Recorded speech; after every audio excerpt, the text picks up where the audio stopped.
Hey guys, it's Tim, and this is the No Mercy recap here on Pro Wrestling Unlimited. I am Tim. We're here joined by Nick, and I'm just going to say, Nick, you got a hot take, so take it away. All right, well, you're here. You probably just had decided I'm going to watch No Mercy tonight. And you probably thought, oh, cool, Neville and Enzo. This should be enjoyable. This might be fun to watch. It might be just fun to watch Neville squash. Oh, wait. God hates me. God hates all of us. Enzo Amore is the Enzo Amore is the fucking cruiserweight champion. If this doesn't make you hate 205 Live, if this doesn't make you question WWE booking, if this doesn't make you confused as to why the hell a guy with a win-loss record worse than the Oakland Athletics is a fucking champion, you need to think. I want you to look at who was champion. Neville. This dude has done nothing but perform amazingly in the ring week in, week out. Whether it's Raw, 205 Live, or a fucking pay-per-view, he works his ass off. And then you got Neville, who makes his fame off of talking to a microphone. Kind of like I do, but hey, at least I don't look like a goddamn moron. I don't know how to pronounce that username. I think that says Devin is awesome. Aries lost 3 times, and Enzo wins his first title shot. Is this his first singles match in 205 Live? Is it? Or in the Cruiserweight division? No, I don't think it's his first. I think he took on Drew Gulak once, where he beat him with the Eat Defeat. I don't care. I don't care if he's been in 36 matches and he's won all 36. He doesn't deserve it. He isn't a wrestler. He doesn't look like a wrestler. He doesn't act like a wrestler. He doesn't carry himself like one. Enzo Amore has damaged 205 Live, and he has damaged that entire division. He's damaged it. It's a joke. It's a joke. This is the Hornswoggle effect. At this point, it's... Wait. You say Hornswoggle. Who was the last Cruiserweight champion before the Cruiserweight Classic? Do you remember? Hornswoggle. Yes. That's why I said it's the Hornswoggle effect. Gotcha. I don't know why they decided this. I don't know if this is going to be the Akira Tozawa effect, where Neville's just going to win it back. Doubt it. But the day he walks out with holding that title, I don't know. Remember what I told you he said on Raw Talk about the title too? Yeah, he talked about, I want to fucking bedazzle it. I want to fucking, put some fucking G's on it, bro. No, what you need to do is maybe think, as you're a champion now, give a little fucking prestige to it. If you're going to hold that title, at least work your fucking ass off. I will completely change my mind. I will completely change everything that I say about Enzo Amore if he can make me give a fuck about this title and himself. I will completely change my mind. I will completely change everything I think about Enzo Amore if he can make me believe that this title matters. This was the only title change on this pay-per-view. And it goes to Enzo Amore. Enzo's really going to have to fucking wow me for me to give a shit. I didn't stay for 205 Live when I went to SmackDown, and I kind of regretted it. I was like, maybe it would have been fun. He needs to either drop that belt, go to the back of the fucking line and work for it, or he needs to start right now and look and act and carry like a fucking performer. Everyone's saying, oh, he has heat. He was kicked out of the locker room. He was kicked off the tour bus. All these people are fucking mad at him. And if they took it as a demotion to send him to 205 Live and give him the fucking title, something's wrong there. At the end...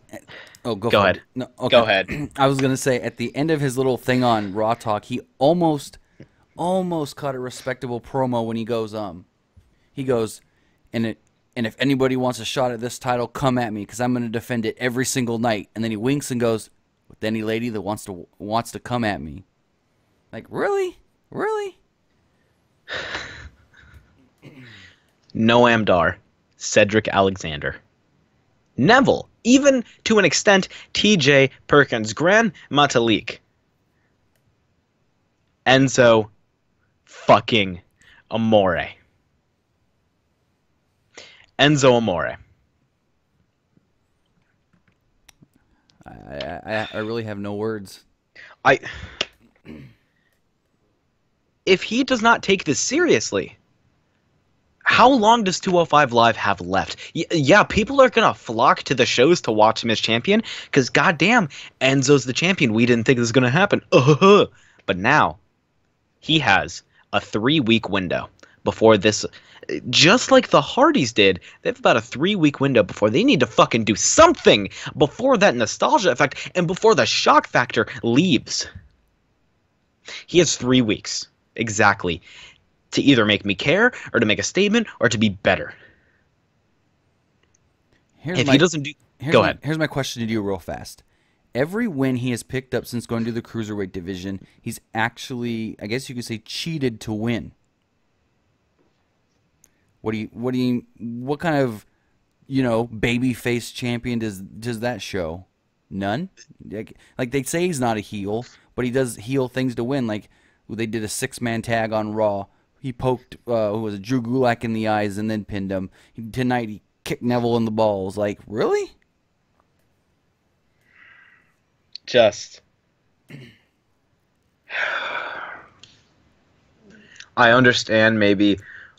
look how he won. Shock factor. This is fucking crazy.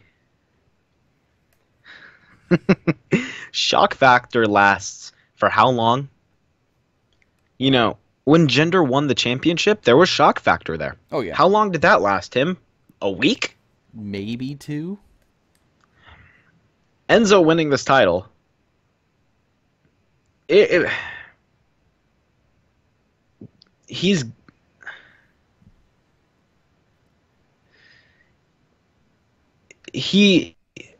There's no way to explain the fact that Enzo, who hasn't done much, talks about himself so fucking highly. Someone's got to. I don't know.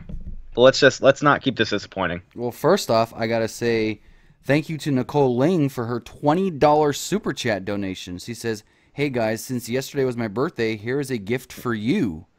Well, happy belated birthday, and thank you, Nicole Ling. Happy birthday, Nicole. Thanks for the donation. I really appreciate it. Sorry to start the stream off so depressing. Anyway, let's just go into the matches. Did you read the comment here from Nate the Great? It says, "Dude, you have no idea what the hell you're talking about. You're not a professional wrestler. You're not on the road 365 days a year. Shut up. Give the guy a break. He worked his ass off." Did he work his ass off? Tell me how the fuck he worked his goddamn ass off. Show me. Show me. Show me one match where you thought, wow, he deserves to be the champion. Nothing he's done shows me he deserves to be a champion. No. I'm not denying that he hasn't worked his ass off because he got to the WWE. He's got to do something right? Exactly. But you know what? There's a difference between deserving a spot in the WWE and deserving a fucking title. To carry the company's title. And on I keep saying 205 Live, but on Raw Talk, he called it a world title. He said something like, he's like, I'm going to go out with, what do you call it? He said a bunch of band names and Chris Brown and a bunch of other guys. He's like, we're gonna party with this world title, popping champagnes all night.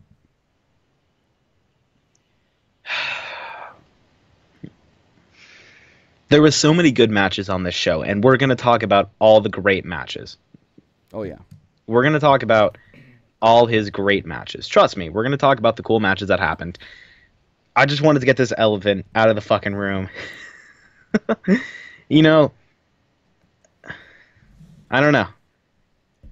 I mean, he got to the WWE. I'll give him that. Yeah. Maybe he got there on mic skills. Maybe he got there because he just someone saw something in him that no one else saw. But to me, personally, I like how someone asked, "What time is the stream starting?" Now, but to me, 10 minutes ago. Yeah, 10 minutes ago. But to me, right now, he has not done anything to show me to show me that he deserves the title. You're not wrong. I mean, there's guys in 205 Live that, and I'm not saying Enzo should never win the title. All I'm just saying, hey. Everyone's allowed to have opinions in here, guys. If Nate feels like, hey, he deserved, then he deserved it. Right. Don't call him the not cool F word. That's not nice. He has great mic skills. I'll give it to him. He's good. He gets the crowd hyped, Richie. But does mic skill, like, kind of going back to my hot take, does the fucking mic skills completely carry it? Yeah, the division was dead on arrival, but you can resurrect that. It's not a dead body. It's just at a lull. It's dormant. You need to have something big. Yeah, this was big, but you need something big that people wanted. I don't know, man. Our Sheep, I don't know. I hope I say this right. Our Sheep Daha said, I almost canceled my network subscription when I found out Enzo became Cruiserweight Champion. I wouldn't do that. Yeah, like all those people back in like 2005. Oh, Roman Reigns won the, or was it 2000? I think it was not 2005, 2015. Oh, Roman Reigns won the Royal Rumble instead of Daniel Bryan. Cancel the network. Evil Morty, I just got back from Staples. But, all right. So with that, we want to know what you guys thought of No Mercy tonight from the Staples Center in Los Angeles, California. I'm kind of upset that I didn't go because it was overall a pretty good show. Yeah, it was enjoyable. I got a kick out of it. Oh, yeah. I thought there was some good surprising matches. So let's just run this down. So we started with a kickoff show. Elias, which I did get a couple messages, hey, when we did our predictions, he's Elias, not Elias Sampson anymore. So apologize for that, I guess. Anyways, Elias versus Elias versus Apollo Crews. It was an okay match. Crews did a lot of his athletic stuff. Elias was just there. Crews really did, in my opinion, carry the match. And then Elias hit his drift away and pinned Apollo Crews. Yeah, I thought it was fine. Exactly what opening match. Yeah, exactly what you needed for the pre-show, and then the crowd looked into it. And then Titus tried to run in at Elias, and he just scampered away. I do want to mention, I think if they want to make this, and I see a lot of people asking the take on Cena, the take on Lesnar, and like stuff like that. We're gonna run down each match going in order and that kind of stuff. So we will talk about your favorite part. Don't worry. Oh yeah, for sure. Robert Cathy, he made it home in time from No Mercy to join us here on the podcast. Awesome. I think if they really want to make the Titus brand a little bit kind of cooler, have Titus start interfering in some matches or something like that. Like, make them a little bit of a heel kind of, for lack of a better term, stable. I think it'd be fun. I get what you're saying with that, but because of all the stuff Titus does outside of WWE that's like good guy things, his TED Talks, and he does stuff with his Father of the Year and all those different things. I don't know if they want to really, have him be the good guy outside the ring, but he's a little heelish in the you know what I mean? Yeah, I know what you mean, but maybe acting a little bit heel, but still being like a clueless heel. Like, he doesn't know that he's being a heel. Gotcha. That kind of thing. But he just thinks he's helping his clients or whatever. Exactly. Gotcha. Great overall opening match. Yeah. So let's go on to the first match that kicked off the main card. The main card, the IC title match, The Miz versus Jason Jordan. And this was a pretty damn good match. I love me some Jason Jordan wrestling, dude. God damn. His Northern Light suplex is probably one of the best I've ever seen in a few years. Oh, if you say in a few years, for sure. He might be one of the best in a long time. I think Taz had a pretty dope Northern Lights. Taz had a pretty dope every kind of suplex. $5 from Nicole. My match of the night was the tag team match and the women's match. To me, they were both really done amazingly. We will get to both of those, but I do gotta say, I agree with you. But we'll get to those in a little bit. Like we said, we are on the opening card match, the Intercontinental title. Great match. I love The Miz. I love Jason Jordan. Pinning those two guys together, they do make for some good wrestling. Yes, there was a couple times where Miz did look off a little bit, like his timing, but there was only like one or two little spots that I noticed. But Yeah. let's see. Let's run this down. It was a pretty good match. Jason Jordan hit a good comeback. The finish was the same old stuff, though.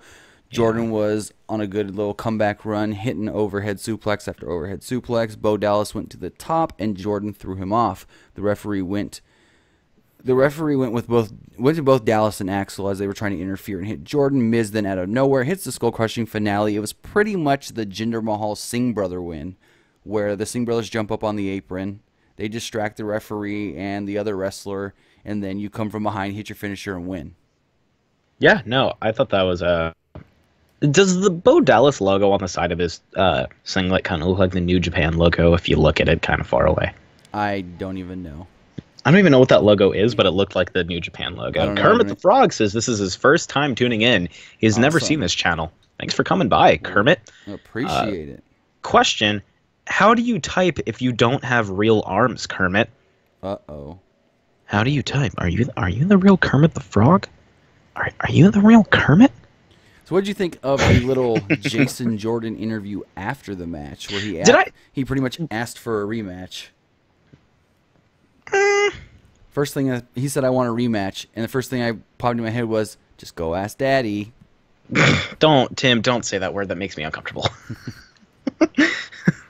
But I think it was weird. They kind of definitely touched on they messed around with that idea of post-match promos. Right. They've done it before. They did it a lot when they first started the brand split, with Renee Young doing it on SmackDown and Byron Saxton doing it on Raw. And then they just kind of stopped it for a while. And they do it here and there sometimes. Like, remember we got that one with Renee Young and The Miz on SmackDown. Kenny Omega wears Cesaro's teeth. Oh, Lord. They're coming. It's all he wants for Christmas, his two front teeth. No. Oh, I got to shout someone out on Twitter real quick. Because $2 from Nicole. I had to give the match 3 out of 5. It was good, but not great. I got to give someone a shout out on Twitter because they sent you a great tweet. It was at Star the Angel, where you put, we all know what he wants for Christmas, and yes. She said, or they said, a good dentist. A good dentist. I thought that was great, but I thought it was fine. The post-match promo, it was a thing that happened. Yeah. It happened. It was great way to open the show. He was awkward though at the end of the promo when he goes respectively or whatever he said. The fans always say Kurt sucks, but he said lovingly, I think it was. Anyways, he goes, but Miz really sucks. Like, you forgot your line for a second. You forgot to say suck. I don't know, but he was it felt it felt human to me, where he's like, Miz, you suck. Yeah, kind of. Just felt human. So going forward, we had Finn Balor versus Bray Wyatt. Balor came down, and before anything can happen, Bray just jumps him and beats the crap out of him. I really liked Bray's little promo that fired up Finn, though. Yeah. Can we just talk about Finn's new gear? I like the colors. Ooh, I have a question for the chat. Tomorrow, I'm getting a Finn Balor tattoo because I'm edgy and I'm cool. Do you guys want me to film that and have that be something on the channel, or have that be posted somewhere if you guys want to see it? Sure. Wait, was that a yes from you? That's a yes from me. All right, yeah. Let me know if you guys want that. That'd be pretty cool. It is technically wrestling related if it's the Finn Balor logo. That's true. The notes I took down for the Finn Balor match was I loved a couple specific things. I loved his new gear. Looks dope as fuck. Yeah, I do like those. The gray and the white together is really good. Yeah, Balor looked different because he had new gear. And there's one thing I love that the announcer said. Right when he did the running dropkick into the barricade, right into the black heart of Wyatt. Yes, that was good. Something about the commentary team tonight, and I noted in the tag team match, the announce team sounds happy. Like they don't want to fucking kill themselves anymore. Except for during the Cruiserweight match where Corey did sound a little bored. That's true. Did you see my tweet at the beginning of the Cruiserweight match? I did not. What'd you say? I go, is Nigel missing just like Hangman was? I did see that. Why wasn't Nigel there? They brought in that Vince guy, but they couldn't bring in Nigel McGuinness. That sucks. I guess it was just easier. Maybe Nigel was back home in the UK. I don't know. But I did like how when they were, the referees were helping Finn before the match even started, and Bray cuts that promo. He's like, this is supposed to be man to man, but I'm not really a man. And he was like, look what you're not, you can't even be a demon or something like that. And Finn just got fired up. I loved that so much. Yeah, where it was like, I told you to come as a man, but I can never come as a man because I'm more than a man. I'm a god. Best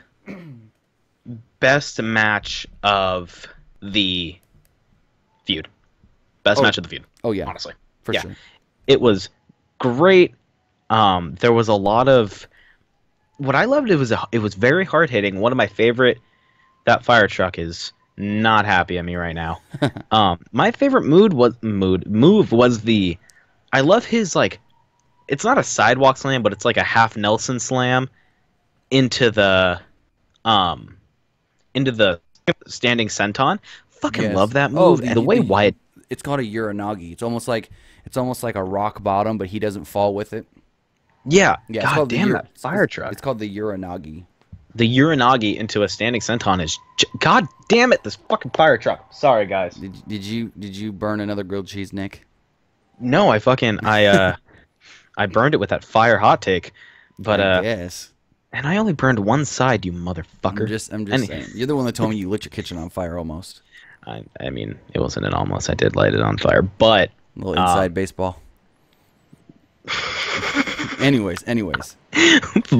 But I love the match.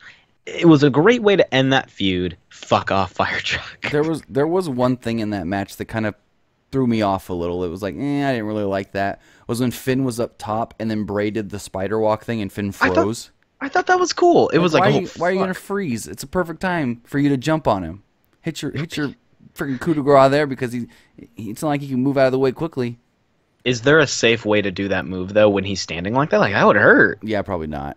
There's not a safe way to do that. I'm just glad it didn't because it didn't freeze him enough where Bray can come at him. It was froze him just for a second, and then he fired back up. So I was like, okay, cool, whatever. I'm over it already. But it was kind of at first when the announcers were like, oh, he just froze. He's on the top rope, froze. I'm like, really? And then he was just whatever. Okay, so cool. Yeah, which was weird.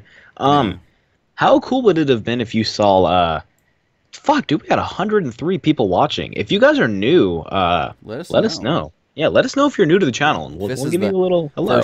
Or if it's the first time you're watching us live. Oh, holy shit! You know what I just realized? What?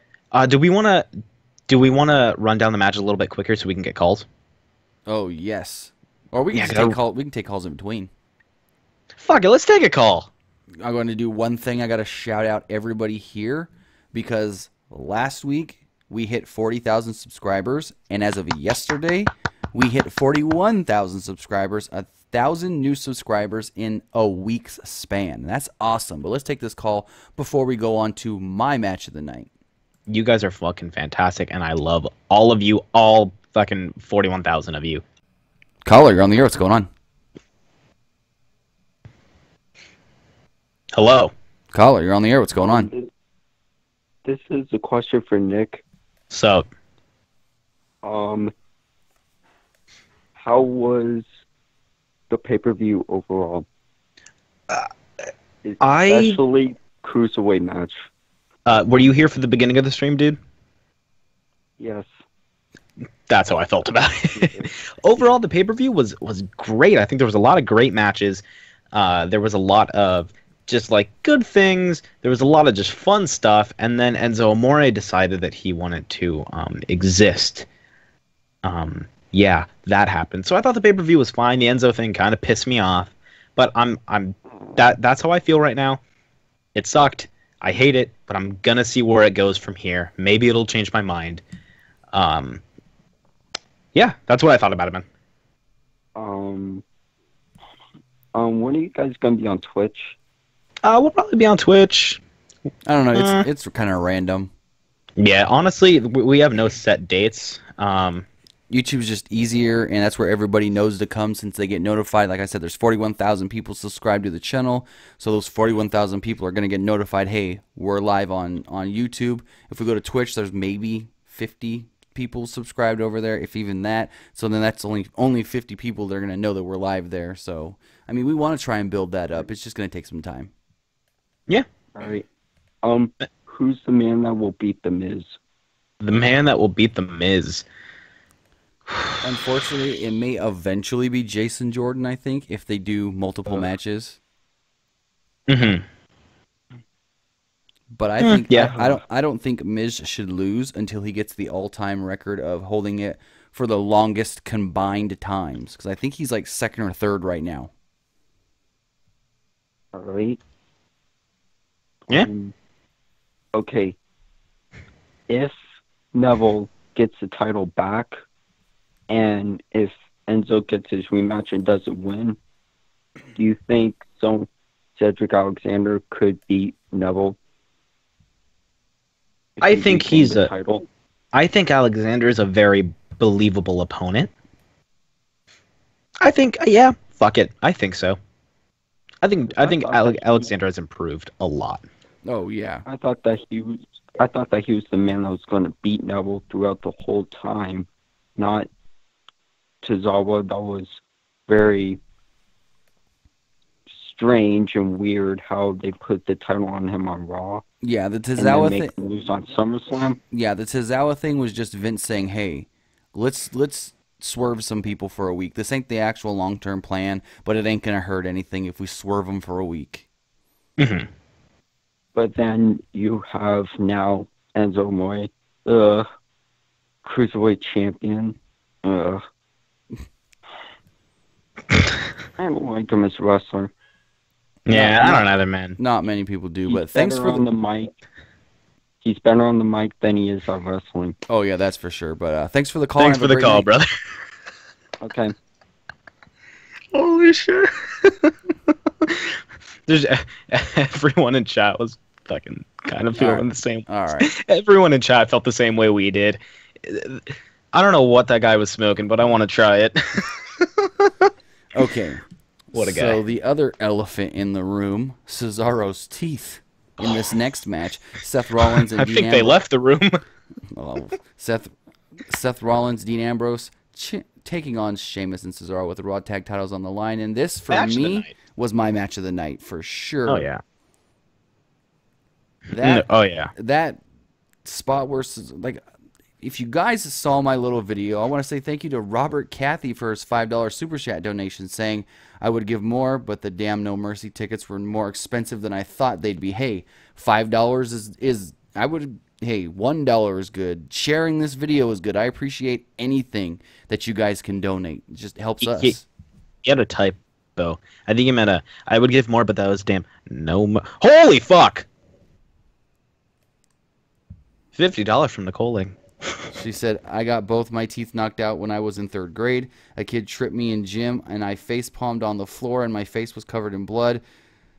So yes, major props to Cesaro for still finishing the match and not going half-ass on it. Yes, that's where my next take was going to go.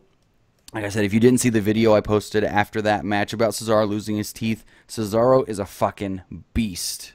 Cesaro literally got slingshotted, got his teeth knocked out, fell back down to the mat, touched his mouth, goes, okay, and then just went on like nothing was wrong. Like he didn't lose his teeth. Yeah, I mean, the nickname Swiss Superman says a lot about that. They were fucking also calling him the Swiss Cyborg as well. Yeah, the Swiss Cyborg, Swiss Superman. Just the hardest dude I've ever seen. I mean, this guy knocked his teeth out. Took some fucking hardcore shots. Wow. Just, I mean, if you don't like Cesaro, I hope this kind of changed your mind. Yeah, because that was, I mean, the whole match was hard. It was like built around being a hard-hitting match, and the one thing that I loved about this match was, yeah, you're gonna go into it assuming that Dean Ambrose and Seth Rollins are gonna retain, but there was times when I actually thought, hey, they can swerve us right now and give Sheamus and Cesaro the titles back, because it was that hard-hitting of a match.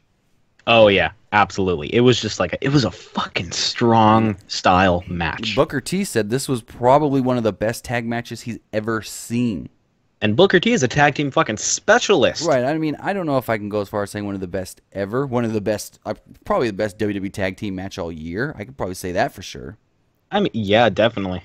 But then the end did see Sheamus give Cesaro the bro kick by mistake when Ambrose moved out of the way. Rollins then used his knee. What do they call the knee now, Nick? You said I texted it to you. Let me pull it back up in the messages real quick. Like, it was like the King's Landing or something. Something like that, yeah. Something fucking something stupid. Yeah. Did you hear Michael Cole last week? What he said? About? He said when he did the rip curl knee, he was like, "Oh, he's pulling the trigger." Oh yeah, I did hear that.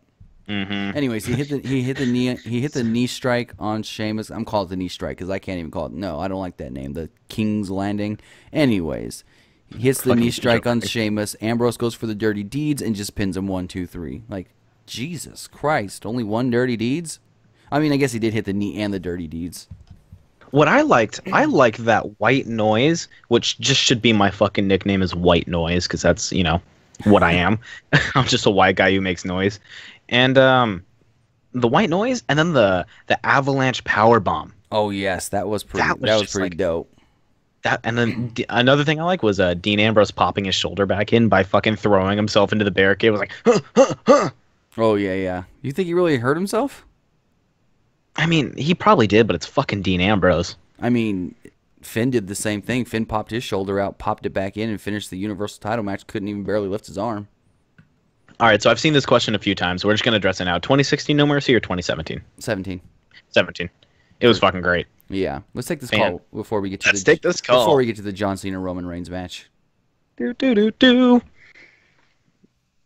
And caller, you're on the air. What's going on? Hey, what's up, guys? What's going on? Doing all right? All right. Hey, listen, man. I'm gonna call y'all. Oh, hold on. Yeah, I got it, man. All right. Yeah, hey, man. I just got done watching the.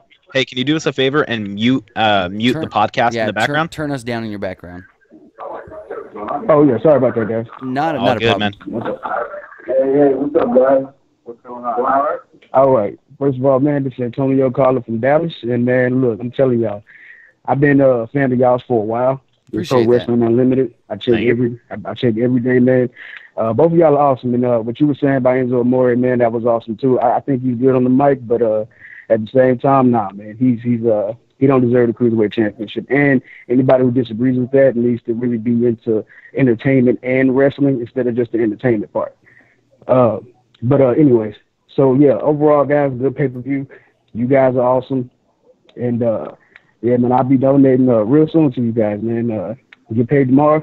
Yeah, make sure I donate to you guys, man. You guys are awesome. Well, thank you. Yeah, no problem, man. But anyways, just a couple questions, guys. I'm not gonna hold you guys on the phone like the last guy did. No disrespect to him. but okay, so yeah, man, because it was. I mean, I can see he was excited, but I am too. Right. But long story short, guys. Okay, so to me, Cesaro, Sheamus, best match of the night. Oh yeah. Of course, hands down. But this is another side question, and I don't want you guys to hang up on me because it's not 100% just about the event. All right, so WWE 2K18 is going to be releasing real soon, right? Right. Mm-hmm. So I was thinking in my head, I was like, okay, well, I haven't really just bought a video game for WWE in probably like a couple of years.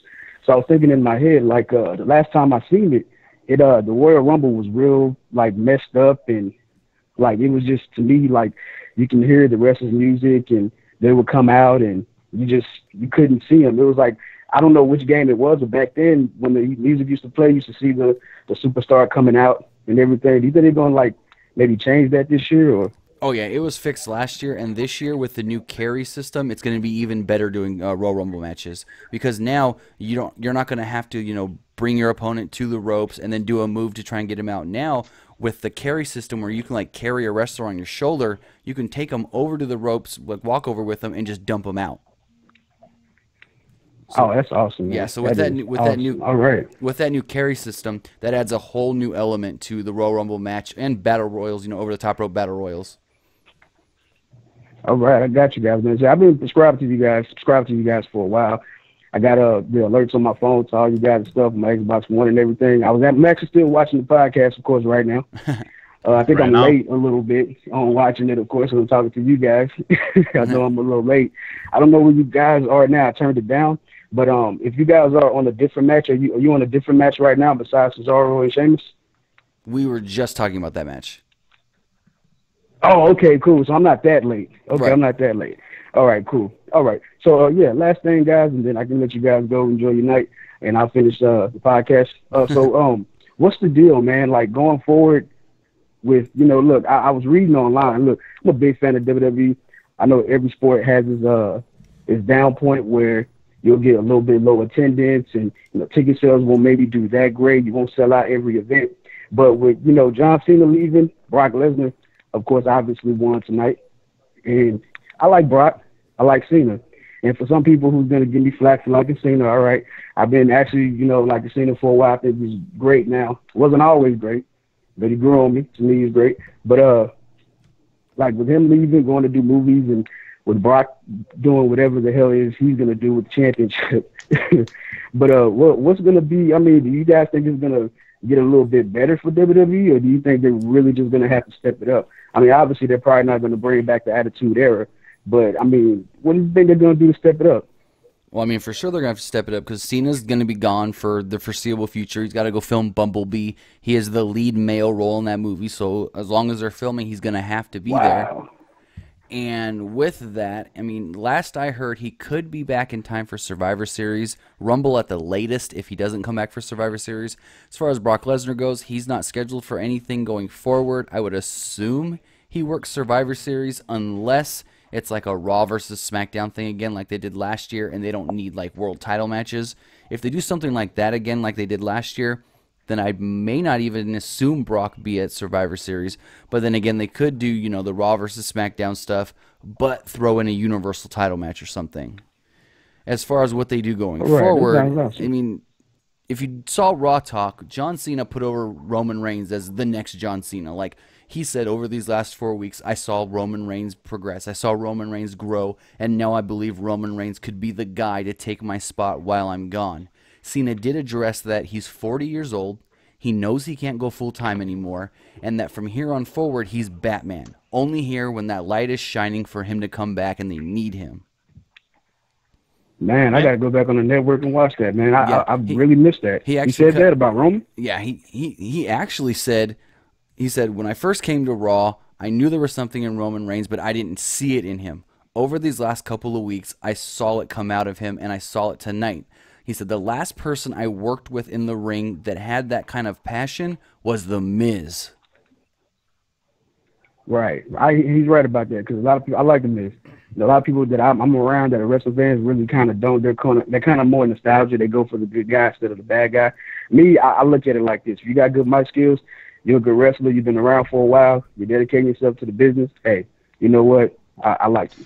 Like, even on Enzo Amore, like, his mic skills, he doesn't need any work. But his mat game, he needs some work. And like my boy was saying, like, he's going to have to do something way more interesting than come out and just talk shit. Oh, yeah. Because I remember The Rock, even though he's a Hollywood guy now, I remember The Rock used to come out and talk shit all the time. But, I mean, I'm not going to just say he was just the greatest performer, but he did, like, great enough in the ring where, like, you could say, hey, I like watching this guy wrestle, and he could talk shit. Exactly. It was awesome. Right. So, anyway, guys, I got one more question. Are you guys going to do this, like, just every pay-per-view, like taking calls and stuff like that, or is it every Wednesday? We go Raw, SmackDown. Oh, we do the regular weekly podcast on Wednesday nights, and then we do after every pay-per-view, as long as, we can get it to work. Story of our life. Awesome, man. All right. No, it's all right, man. Hey, listen, I appreciate you guys, man. Again, Antonio from Dallas. Big fan right now, guys. Y'all guys keep pushing. Hopefully, I can see y'all guys in the next few months getting to a million subscribers, man. I appreciate y'all. Appreciate that. Thanks for the call. Thanks a lot, you guys. No problem, man. Have a good night, guys. Hey, if people want to call in and they want to talk, we're not going to mute them because they got something to say about wrestling. Oh yeah, we'll go. We'll keep going tonight. We don't have a time limit. We can go until people stop calling. Like some people call in got short answers, some people call in got long answers. Right. If you guys don't like it, don't fucking watch. I do want to go for it. That's just me. Like, if it bothers you guys, like, right. We take calls because we really want to hear what you guys said. Exactly. And I do want to address one thing. The caller brought up WWE 2K18. There was a commercial for WWE 2K18, a new commercial, and during this commercial they showed the Hardy Boys. Now they haven't outright, confirmed Hardys are going to be in DLC, but why else would you put the Hardy Boys in this commercial if they weren't going to be in DLC? They also tweeted out, they said, I guess this is the perfect moment to announce that there's big news coming for 2K18 tomorrow. So be subscribed to the channel, keep your notifications on, because as soon as we get that new news for WWE 2K18, we'll post a video. We'll put that news up for you guys as soon as we find out about it. I assume it can be DLC stuff since the game comes out in like 3-4 weeks. Probably it's less than 4 weeks, like 3 weeks. So we should be getting DLC news any day now, and I believe, like they didn't confirm this, but I think it could be the first round, if not all of the DLC information tomorrow. Don't know exactly what time, they didn't say, but usually they like to put stuff out in the mornings for 2K18. Yeah, usually around like 10 a.m. our time mostly is when when they start getting the uploads and everything. That's about right.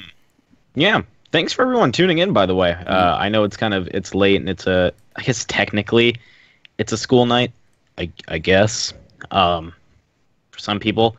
Nicole Ling with another $5 super chat donation. She says, they love wrestling and this podcast is about the conversation. Yeah. Fuck it. Sure. But, take another call. We do understand. We'll try to keep them as short as we can, but we're not going to cut people off to shut them up. Right. Did I lose the caller? I might have lost him. Hold on. Let's try this again. Just like I lost everyone that I've ever loved. That was depressing. I'm sorry, It's guys. like you lost your mind on Enzo winning the title. Caller, you're on the air. What's going on? Real talk. Good, and you? Pretty good. What's going on? I was just wondering, I want to see what do y'all think about the biggest two matches they built. You mean the Roman Reigns, John Cena, and the Universal title match? Yes. I mean, the Roman Reigns, John Cena match was really good in my opinion. And I felt the Brock Lesnar, Braun Strowman match could have been better, could have been more. My question is that if they built Braun as a monster, why did they make him lose just with one simple F5? I don't know. He took what, 6 or 7 Germans and an F5. He took a lot of Germans and some F5s and also the arm lock too. True. I mean, it was very reminiscent of the Samoa Joe match as far as Brock didn't get a lot of heavy offense in, but he got some strong offense in that just took him down. So with Samoa Joe, he got more offense, didn't he, than this one? A little bit, because Joe did a lot of stuff outside the ring with Brock as well. But Braun was just like we saw how strong Braun was. When Brock had that Kimura lock in and Braun was just like standing there with him like it was nothing, that was pretty crazy right there as far as strength goes with Strowman. Yeah. I think the main event could have been better. He could have, but I do have to give Strowman props on his selling when he did those running power slams and then sold it as if like he landed on the shoulder pad that Brock had been messing with. He did sell that really well. Mm-hmm. Yeah. So y'all think he was very like people say? Oh no. Stuff like that? No, they did not bury Braun Strowman.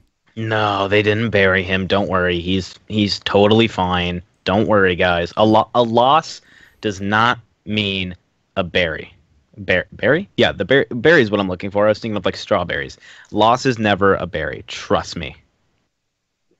And the other thing when Roman Reigns left the ring, I really thought Undertaker was gonna come out because you know how they stopped Roman Reigns' music and everything, and John Cena was in the middle of the ring. Right. You got that? I think the same thing. I didn't, because I feel like if Undertaker's going to come back, it's going to be for a big pay-per-view. It's going to be for a match at like a Survivor Series, a Rumble, or WrestleMania.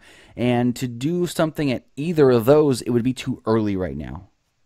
Mm-hmm. Because like even if they wanted to do something at, say, Survivor Series, Roman Reigns, Undertaker Survivor Series. Then they should wait till TLC at the end of October, since that is the last pay-per-view before Survivor Series. Or if they want to do something at Rumble, then they wait till whatever the last pay-per-view of the year is this year. I don't know exactly what it is. They changed the schedule around a little, but yeah, they should wait until like the pay-per-view before they're going to do the match at. But I thought they wanted to do something with Cena before Reigns. What do you mean, like Undertaker and Cena? Yeah. Well, Cena's leaving to go film Bumblebee. Like I said earlier, he's the lead male role. So once they start filming, he's got to be there every day. Mm-hmm. And Cena's... Yeah. And my other question... Go for it. One last one. Oh, go ahead. Go for it. One last one.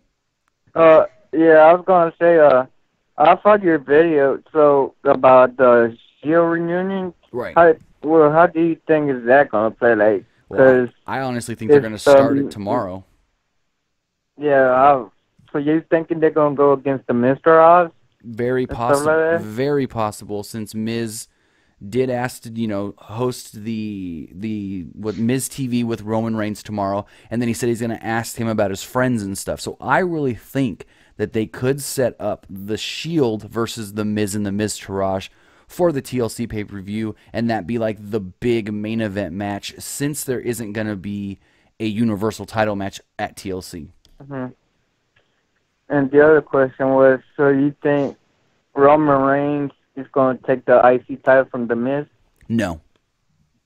No? Okay, that's what I was thinking when there's a possibility, because they talked about it earlier in the year. But I mean, if you're just trying to build Roman up as the big guy that can finally challenge for the Universal title, don't do what you did last year. Put a mid-card title on him and then have him forget about it, because that's what they did with the U.S. title last year, and it really upset a lot of people that he won the U.S. title, defended it like once or twice against Rusev in his rematches, and then he forgot about it, challenging Kevin Owens for the Universal title, and really made that U.S. title seem like it didn't even matter. Yeah. Yeah, that's what I would first think to Miz that I want to interview Roman Reigns. Right. Yeah. That's all my questions. All right. Thanks for the call, and have a great night. You too. Thanks for calling, my dude. All right. So the next match we did not talk about yet. Alexa Bliss defending her Raw Women's Championship against Nia Jax, Emma, Bayley, Sasha, and that was it. Yeah. I thought it was going to be bad, but it was actually pretty enjoyable. It was enjoyable. And that was one of the matches that the odds actually got wrong, because right before the pay-per-view, about an hour before the pay-per-view, the odds shifted in favor of Nia Jax. Nia, oh my god, I just realized. What? I lost. You did lose. I was going to talk about that when we were done. I was going to run down our scores. Oh, yeah. Fuck, that's going to be an uploaded video, isn't it? Anyway, the women's... Oh, my God. $10 from Nicole. Thank you. Are they getting ready to announce the Women's Royal Rumble match with the amount of over-the-top spots we've been seeing lately? Who would you want to win and see come back as a surprise? They could announce it soon. They'll probably wait closer to the Royal Rumble. Right. We probably won't hear anything till late December, early January. A cool surprise that I want to maybe see like I don't know. Tim, take it away. I'm going to mute my mic real quick. A surprise we can see return. I mean, if Summer Rae was in it, that'd be a surprise to me for sure, because we haven't seen nothing with Summer Rae. I could say a good surprise would be Paige, but I think Paige is going to come back sooner than Royal Rumble time. Like, she's already training at the Performance Center for her return anytime now on SmackDown Live. But as far as like who can come back for a Royal Rumble, I don't know. I honestly think maybe they keep Asuka undefeated, have Asuka win the Royal Rumble if they do a Women's Royal Rumble, which I've heard a couple things, but I can't say that I've heard it as far as set in stone or that they're actually like legitimately thinking of going forward with it. I know there's people pushing for it, but there's no like, oh, we're gonna do it. It's on the cards. It's in the works. It's just something that they've been toying with over the last 2 years or so. But I think maybe they should have Asuka be on Raw, win over the next couple of months, and then Asuka maybe win that Women's Royal Rumble as the first Women's Royal Rumble winner. I think that's how it should go, in my opinion. Then Asuka goes on to WrestleMania and gets the Women's Championship at WrestleMania, still undefeated. All right, let's take this call really fast. And caller, you're on the air. What's going on? Hello. I watch your YouTube channel and I love it. Thank you. I watch every podcast. How do you get your wrestling news? Get my wrestling news from either, inside sources, people that, have knowledge of what's going on backstage within the different wrestling companies. I do have a few people that I keep in touch with, and then other journalists. I get information from them as well, as far as people that work on other websites, and it's about it, really. Okay. Would this have to be Raw's best pay-per-view of the year? Oh, this has been the best WWE pay-per-view of the year. I mean, I kind of enjoyed this pay-per-view more than I enjoyed Royal Rumble this year. Or not Royal Rumble, but WrestleMania. Okay. Do you think that Asuka is going to beat I have returned, by the way. Huh? I have returned. Sorry about that. Go for it, caller. What was your question? Do you think Asuka is going to be the Raw Women's Champion at TLC? No, I don't think she's going to face the Raw Women's Champion. If it was up to me, like I said earlier in my video where we talked about that, I think she should come in and do a squash. Just show how dominant she can be against somebody like maybe Alicia Fox, Emma, or Dana Brooke. Just come in, squash somebody, and just yell out, "Nobody's ready for Asuka," and just go from there. Yikes, Tim. All right, Ginger Jr. Hey, now. Then do you think the Dolph Ziggler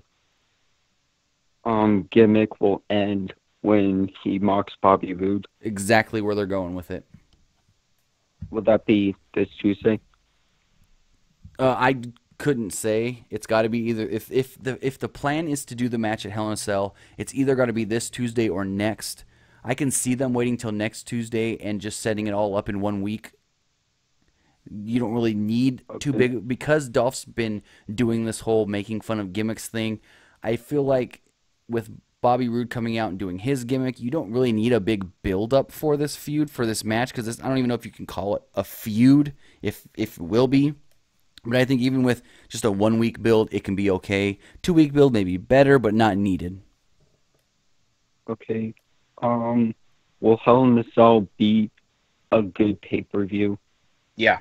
It really can be. I mean, the two matches I'm looking forward to for Hell in a Cell right now is the Usos and the New Day, because their matches have been great recently, and I think Kevin Owens can pull out a pretty good Hell in a Cell match with Shane McMahon. As far as Jinder and Nakamura goes, though, I don't know. And I also think Natty and Charlotte can have a really good match as well. Okay.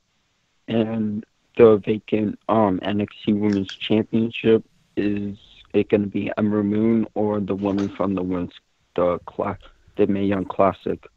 Well, I think it may be Ember Moon. Not sure. As of right now, it's going to be a fatal four-way match with Kairi Sane, Peyton Royce, Ember Moon, and another woman who hasn't been announced yet. We won't find out who that fourth woman is until the next NXT TV tapings. Okay. Thanks a lot for your call, man. Have a great night. All right. Nicole with another $5. Asuka's been at SmackDown Live house shows. What do you think about that? She did the SmackDown shows because they were on tour in Osaka, Japan. Right. They brought her with them to Hawaii and the Japan shows, just because they feel like she's a draw for Japan. Just like when they were in Japan earlier this year, they brought Hideo Itami with them, even though he's in NXT. Yeah. No. That's what happened. Exactly. I mean, they do that a lot. Like, they brought Jericho back for one of the things. Yeah, Jericho loves going to Japan, so they brought him back for the last Japan tour. I mean, they do it all the time. Yeah, nothing new. I like it. I think it's fun. So anyways, in this Raw Women's Championship match, we had Bayley actually take the pin, which I wasn't too surprised about when I saw the final betting odds when Bayley was like the last place runner of the odds, and Emma had for some reason stepped up. I don't know why, but Alexa Bliss did get the win. Was that the only match the betting odds were wrong about by the end? I believe so, actually. No, at the end they shifted back to Neville as well. So the Cruiserweight title match and the Raw Women's Championship match, the odds were wrong about today. Yeah, I mean that happens at times. So sometimes WWE, nothing in WWE is ever set in stone. Right. No, ever. But I can say that this match did exceed my expectations, and there was actually, the match was actually done very well. Like, it was laid out good, and sometimes, no offense, but in some of the women's matches, we do see them not, what I'm looking for. I said this earlier with The Miz. Their timing's off sometimes with the women's matches. I don't know if it's certain women that just sometimes they don't mesh together, kind of like when we see Mickie James and Alexa Bliss together, they just never mesh well. But in this match, all 5 women seemed right on their game, and it was really, really crisp to me.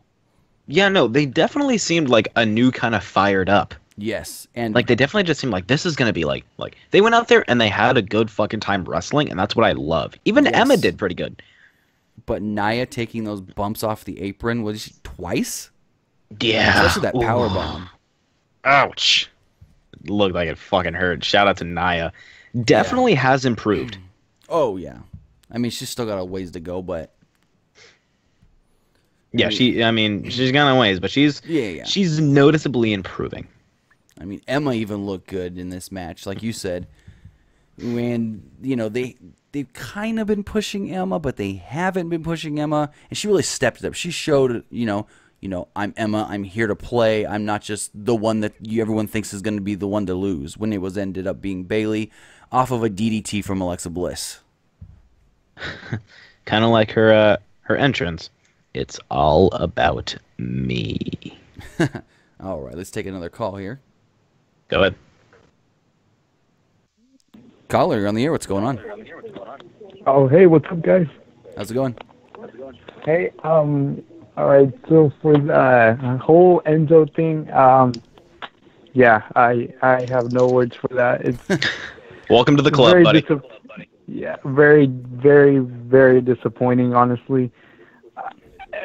There's so many other good wrestlers out there that deserve that thing, and Enzo is not one of them at all. Mm-hmm. No, I actually saw somebody in the chat earlier say, is Enzo going to come out with a leopard skin strap on the belt? Oh, my God. Or the cheetah print. I would rather, drink a bottle of brand new Clorox than watch that happen. That was close to doing that. That was just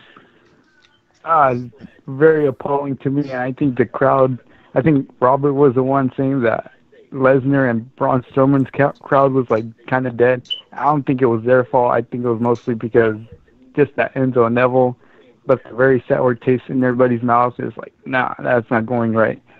But yeah, my question is, what do you guys think of Cena's exit? I mean, everybody's saying, yeah, I get it. He's gonna do the singles movie and everything, but he is up there and in age, Right. to the point where, it's going to be tougher and tougher to wrestle. Yeah, he said it. He said it on the Edge and Christian podcast. He said it tonight on Raw Talk. He knows he's 40 years old. He knows he can't go out there and be full-time every week anymore, and he understands that, and he's coping with that pretty much. So he said, like I mentioned earlier, he said on Raw Talk, I'm going to be like Batman. When that light shines for me, when you need me, I'll be here, but I can't be here all the time anymore because my body is starting to give, and my body's not going to be able to take this every week in and out.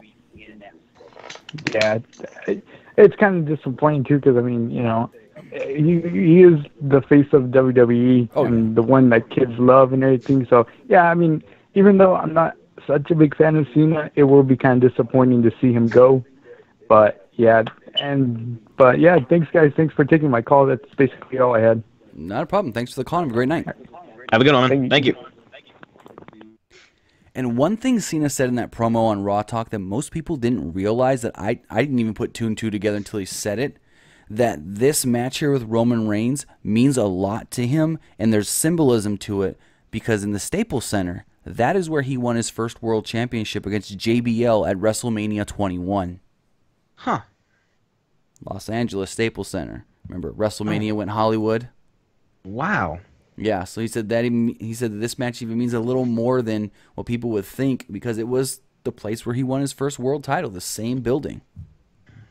I do want to know in chat, did this change your mind about Roman Reigns? Your Twitter poll did not go the way you thought it would. Have you looked? No. Oh, fuck me. Let me pull it up for you real fast here. I was actually just pulling it up on my end, dog. All right, let's see here. Let's see what do people think. What do people think? Well, yeah, most people said no. Most people still felt the same. A few people. Right. So we sent out a poll on changed their Twitter. minds. If you guys didn't see it, it said after a great match with John Cena at hashtag WWE No Mercy, did this change your mind about Roman Reigns as a performer? Hell yeah, hell no, or still the same. 23% said hell yeah. 32% said still feel the same, and 45% unfortunately said hell no. Didn't change their mind on Roman Reigns. Some people actually commented on the poll saying, was it Mike Rob 38 said Roman will never get any respect. OL Warning said that was a terrible match. Ryan Zavala 7 says wasn't even a good match. LMAO, just a bunch of finishers. Somebody sent a gif of a trash truck throwing a bunch of trash. And then Wrestling Fan at Wrestling Fan 129 says LMO wasn't a great match. Next to no transitional moves, just a pretty slow match. Then finishers. I mean, did you expect a masterpiece 5-star technical match? No, you were expecting big dog, big moves. Yeah, it's about what you were probably gonna get. You get what you're gonna see. You're gonna get big moves from big guys in big times. Right. I think the match was fine. It wasn't, match of the year. No, it was fine. But It was a decent match. Both guys got their shit in. That's what matters. Both guys were able to do what they do. I mean, I would say it was almost a great match, but not quite a great match. I understand what people are saying, like there was way too many big spots, but like, were you surprised that Roman dominated most of the match? No, not really. Let's see. My notes were Roman dominated most of the match. Roman kicked out of an attitude adjustment, and then another attitude adjustment, then another attitude adjustment off the top rope. Cena used after even that, he hit more attitude adjustments, just couldn't keep Roman Reigns down. And, like we said in our predictions video, if this match this feud was going to go more than one match, Cena could have won tonight. But with it being a passing of the torch kind of thing, with Cena leaving, Roman Reigns had to win tonight. Like, it was the only option, in honesty. Yeah. Honestly. And then Michael Cole over and over again said that in his mind, John Cena was the greatest all-time greatest wrestler. Would you agree with that? Who? Cena. Michael Cole said more than once, Cena, in his eyes, is the greatest wrestler of all time he's ever seen. I mean, WWE? He said that John Cena is the greatest. I guess he said WWE superstar. I guess he would have to say that, but I guess he's probably one of the greatest WWE superstars of all time. He's the most recognizable. Yeah. He's put on great matches. I mean, 93 pay-per-view wins, second to Undertaker. I mean, that's fucking huge. In the world, all time, no, there's a lot that are better than Cena because they're young and they're still fresh and agile. But what Cena's doing at his age, doing these things, he definitely. You can tell Cena really enjoys what he's doing, and he enjoys putting people over. He's the definition of a loss isn't the end of the world. Exactly. He's the kind of guy that understands if this is my last match for a while and I'm taking time off, I should lose. Not like some people that are going to be like, well, I'm a big-ass fucking deal. I can't ever lose. Yeah. Like, Cena's totally fine with it. If he thinks you're the one, then he's going to say, a guy like Cena is gonna know who the fuck the one is, because he was the one. And when he sees someone that's like, this guy could be good. Let's put it this way. There was a reason Kevin Owens beat him. There was a reason. Yeah. Cena saw something in KO, and he said, I see something in this guy.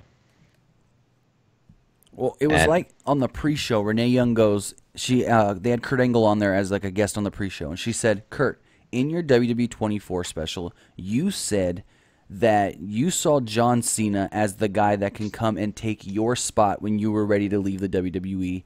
Do you feel that Cena sees that in Roman Reigns? And Kurt Angle said, yes, I think I think John Cena sees Roman Reigns as that next guy that can carry the company once Cena is ready to leave the WWE full time. Yeah. I think, God, like, a lot of people don't like Roman Reigns, and I understand that. I'm not going to try to defend Roman Reigns. What I am going to say is that they work hard, they do their job, and let's be honest, people, like, there's enough people that like him. There's enough kids that like Corbin being salty right now. Same. Yeah, I just think like both guys have just, Roman's still got his times. They still got his time. He's still got his lumps to take. Cena took his lumps. I mean, Cena's been in some shitty fucking feuds. Think back to the Kane feud. Oh Lord.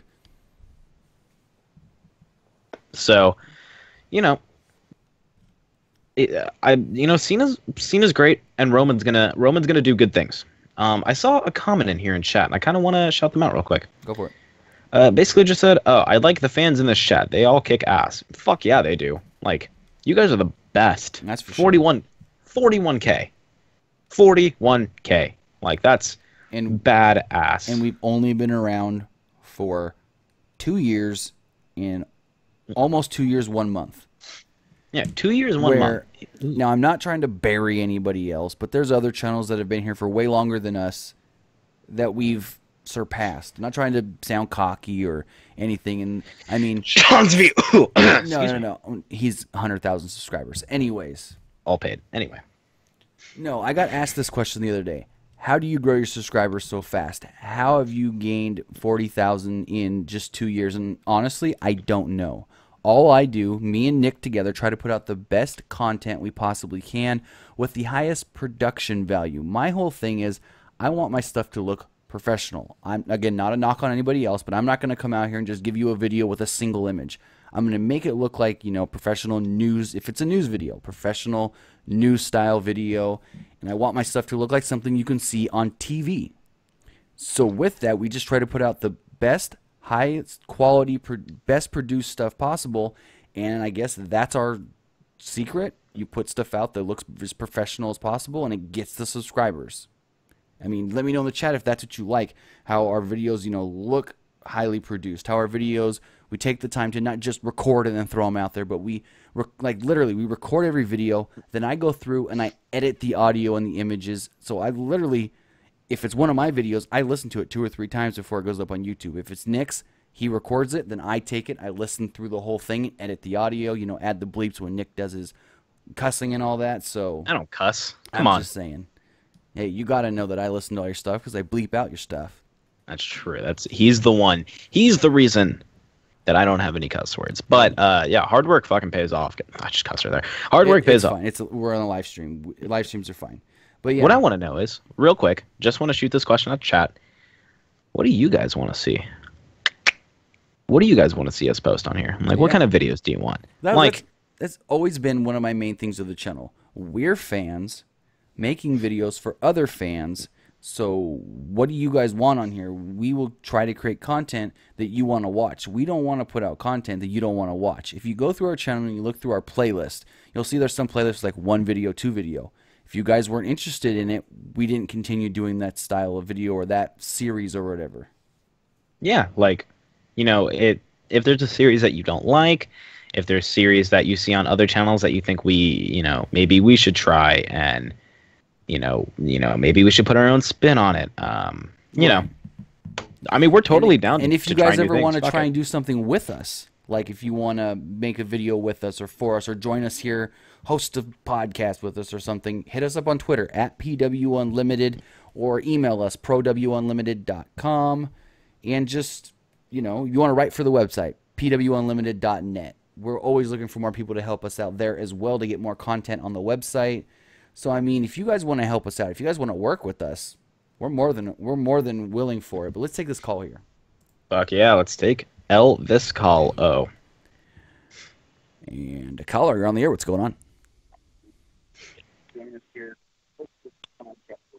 Caller. You're on the air. What's going on? Hello? How's it going? Hello, my love. How you doing? Good. What's your question, boss? I have many. Let's try to limit it to like 2 or 3, boss. Take your Okay. big one, your biggest ones. Um,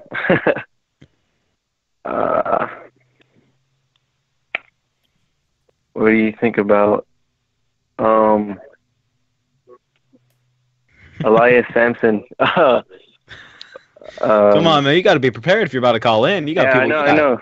You got people watching on you. You think Elias Sampson would be next up for an Intercontinental Championship? I don't think next up, but I definitely think he's in the talkings. I just think he's got a. Ooh. He can be in line for one, but not like the next challenger or anything. I think they're still going to go with Jason Jordan for a little longer. I meant like after him. Yeah. Maybe. Maybe it depends on how long the Jason Jordan thing goes and where Elias really is once that is completed.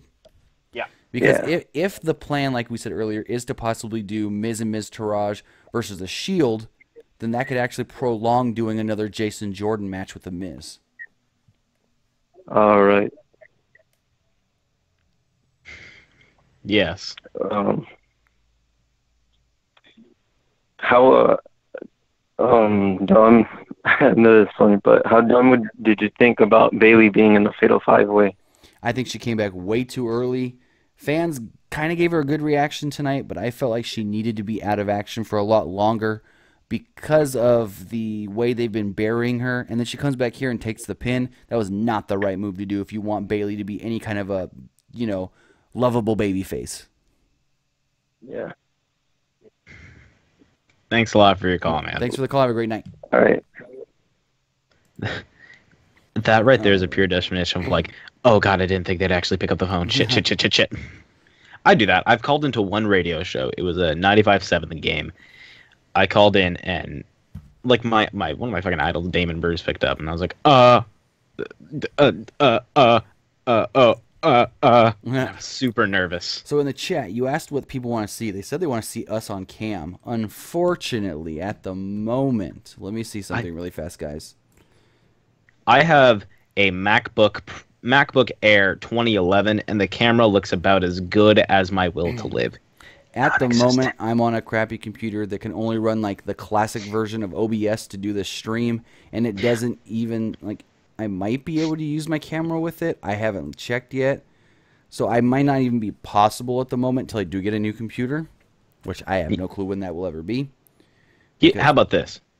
If we get to 50K, we'll make it work. We'll do a special live stream with us both in camera.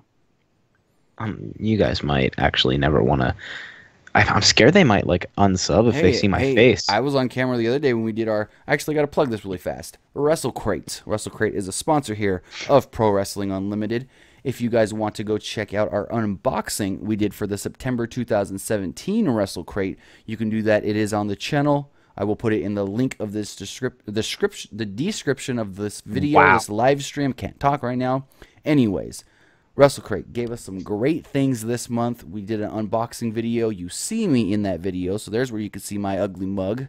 But anyways, if you guys want to check out WrestleCrate for yourselves, you want to subscribe, go over to their website, use promo code PWUnlimited at checkout, and you will get 10% off your first month's of your subscription. Yeah, it's super awesome. You did that video.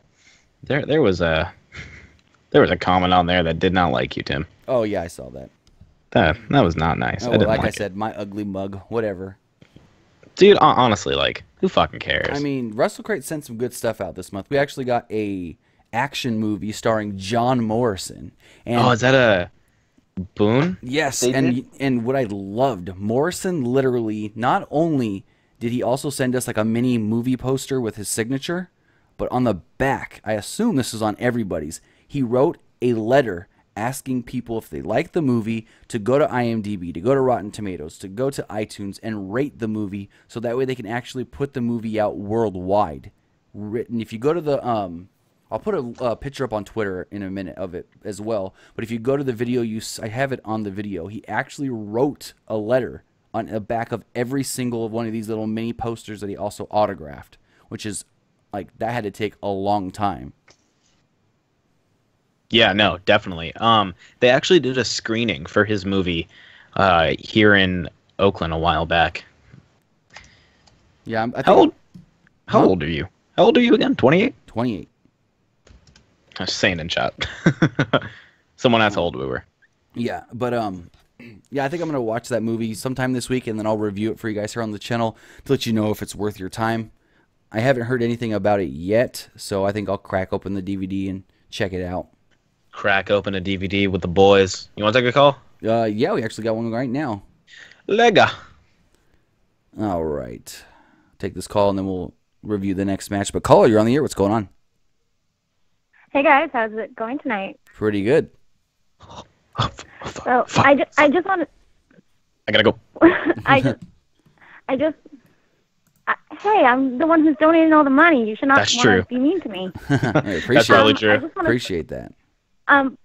No problem. I love doing it because I just want to say that I don't have a question tonight. I just want to say that you guys do so much for your YouTube page, and you bring news to fans who may not be able to look at all the websites. You bring it to one place, and you make it so it's an easy to watch video. And I really appreciate that. I know all the fans appreciate it. So I give major props to you guys for everything you guys do. Well, thank you. We do it for people just like you, so thank you. Yeah. Yeah, and if you guys don't mind, I kind of want to give a little bit of heat to somebody in the chat just for a comment they made about Nia Jax. Okay.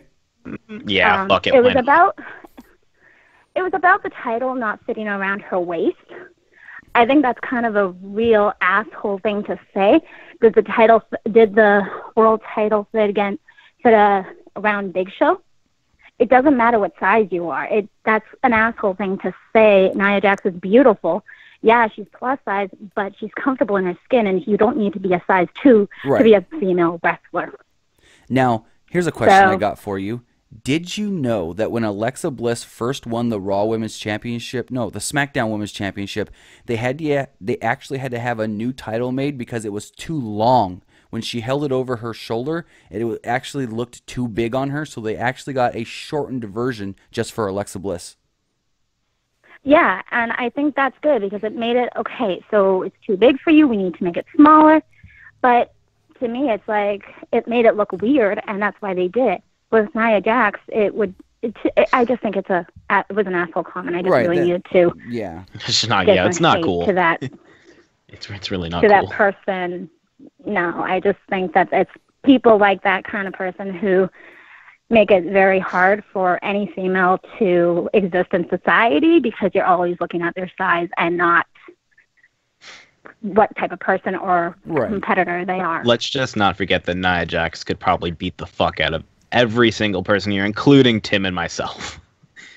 Like, it is probably very, very true. Like, she's a good performer. She's working her ass off. She's improving every single day. Yeah. So, anyways, thank you guys so much for taking my call. Not a problem. Have a good one. Call. Have a great night, and thanks for all the donations. No problem. Have a great night, guys. Bye. You too. God, my head itches. Yeah, I mean, let's just try to keep it all nice and chat. Yeah. I have a question, Nick. I have an answer. Do you want to talk about the next match, or did you already give your piece on? I fucking gave Enzo my piece. No. Don't make me fucking talk about it again, because I'll punch a fucking hole in my computer. Okay, then we'll just skip to the main event: Brock Lesnar and Braun Strowman. And what a match! I was a little disappointed with all the hype they gave to it. Oh yeah, definitely. It was like It was a little let down. Yeah, it was a little let down, but I mean, for 2 big pieces of ribeye steak. I mean, it was a Brock Lesnar match for sure. Yeah, it was a Brock Lesnar. It was a big guy match. Right. Strowman dominated early. Lesnar kicked out of power slams. Lesnar did 5 or 6 German suplexes in a row. Strowman did a couple no-sells, but he knew that once you got into like 4, 5, 6, you should start selling it a little bit, the Germans. He did really well, like I said earlier, selling the power slams as far as, yes, he hit Brock with the power slam, but he came down on that shoulder that Brock weakened earlier. And like I said, he did a good job selling that shoulder and the elbow that was damaged earlier in the match with the Kimura lock. Yeah, I mean, I think that's one aspect of wrestling that a lot of people don't tend to appreciate is selling. And for a big guy to sell like that, it's like, nice. Even little things, just like, oh yeah, just like that elbow thing, like, you know, maybe God, this makes me think a lot about like Matt Stryker on commentary, where like he would, you know, someone would punch him and Matt Stryker would be like, oh, that punch looks like he didn't fully get that, you know, his fist in, so he jammed one of his fingers, and then like just something like that you wouldn't ever notice. Right. So that's the kind of stuff I love. No, but I like Nicole with $2. No more Enzo. I agree. No, but I liked how, you know, like I said, Strowman took 2 or 3 of the Germans, didn't affect him. But after that, you can see each one started to affect him. He sold a little more. They took another German, sold it a little more. He didn't just like pop right up or oversell it at times. He gradually, you can tell, okay, that German took more out of him. Now that German took even more out of him. He did really well as far as he sold a little more every time instead of like under or overselling certain spots. Yeah, no, definitely. I want to know how in chat how you guys would have finished the main event. How would have you guys had it? Yeah, because it did kind of to me seem just like all of a sudden he finally hit the F5 and then boom, pinned him, done. Like one F5 and only 6 Germans. I thought it would be a lot more Germans and maybe at least 2 F5s. What did I say? 4 F5s or something like that? You said 3 in a row, and then he yes, and then he kicks out at 3.1. Yeah, I mean, you know. Well, I mean, there's always time to improve. Yeah, and I sent to you during the match. Whoa, hold on, I just lost my train of thought. I think what you said, Stop the Wand just said in chat. Which one? Stop the Wand just said, they destroy each other before the bell rings, and when it does ring, they hit a bunch of finishes, and Brock wins with about 6 F5s. Oh, no. What I sent you was that one where Brock tried to pick him up for the F5 early in the match, and he couldn't do it. Like, his weight he couldn't do, but he picks up Big Show with ease. Like, I get Braun worked over his back and stuff during the match, but at the same time, we've seen people work over Brock, and then he just pops him up for the F5 anyway. So, I mean, that doing it early, having the spot where he couldn't hold him early, kind of took me out a little bit. And definitely. Because what's the difference between he couldn't lift him during like the first opening sequence when Braun was beating the crap out of him, but then Brock hit him with the power slams and he lifted him up like nothing after that? Yeah, that was, a thing. But, I mean, it happens. Brock Lesnar, Universal Champion, and I'm not expecting him back till either Survivor Series or Royal Rumble. Yeah, no, and that that was the pay-per-view.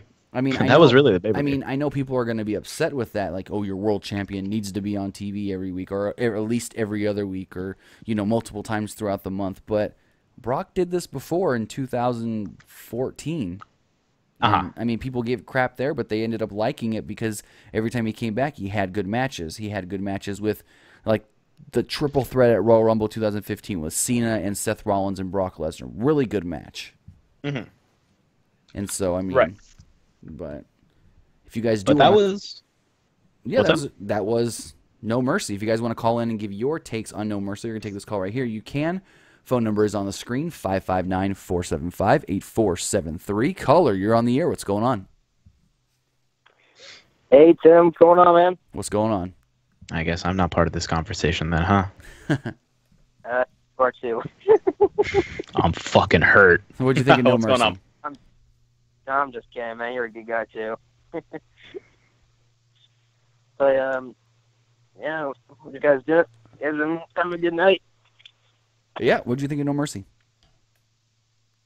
It was actually a pretty decent show. I really thought it was actually really enjoyable. I thought, crap, what's the match? I'd say, yeah, definitely the tag team match was definitely the match of the night. Yeah, that's my opinion as well.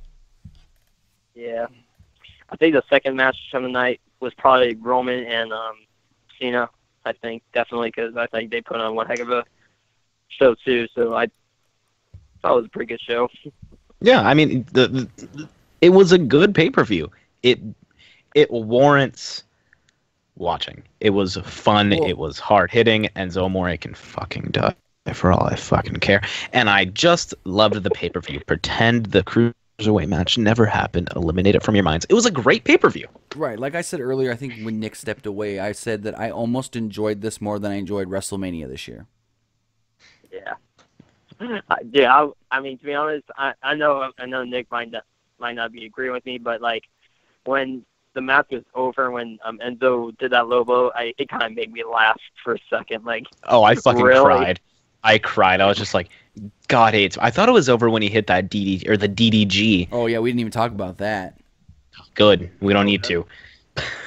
But I mean, that was the greatest thing Enzo's ever done, though, because he actually hit that perfectly. Oh my God! You know what I just thought of, you guys? What? What if the kick to the dick was Vince McMahon kicking everyone in the dick and just saying, "Hey, fuck all of you guys. I'm gonna make Enzo the champion," because that's what I feel happened. Now I'm upset. We've all been kicked to the dick. You and your rhyming.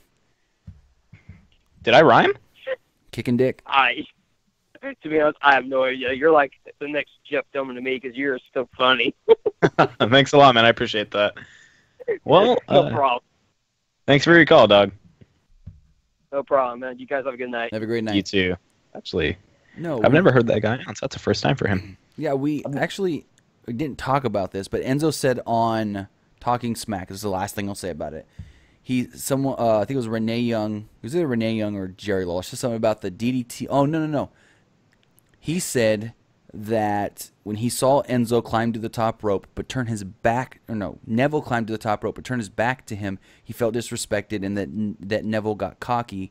And so when he goes, when I saw Neville jump in the air and spin around like a screw, I knew I had to move out of the way, and I moved out of the way because that's what I do.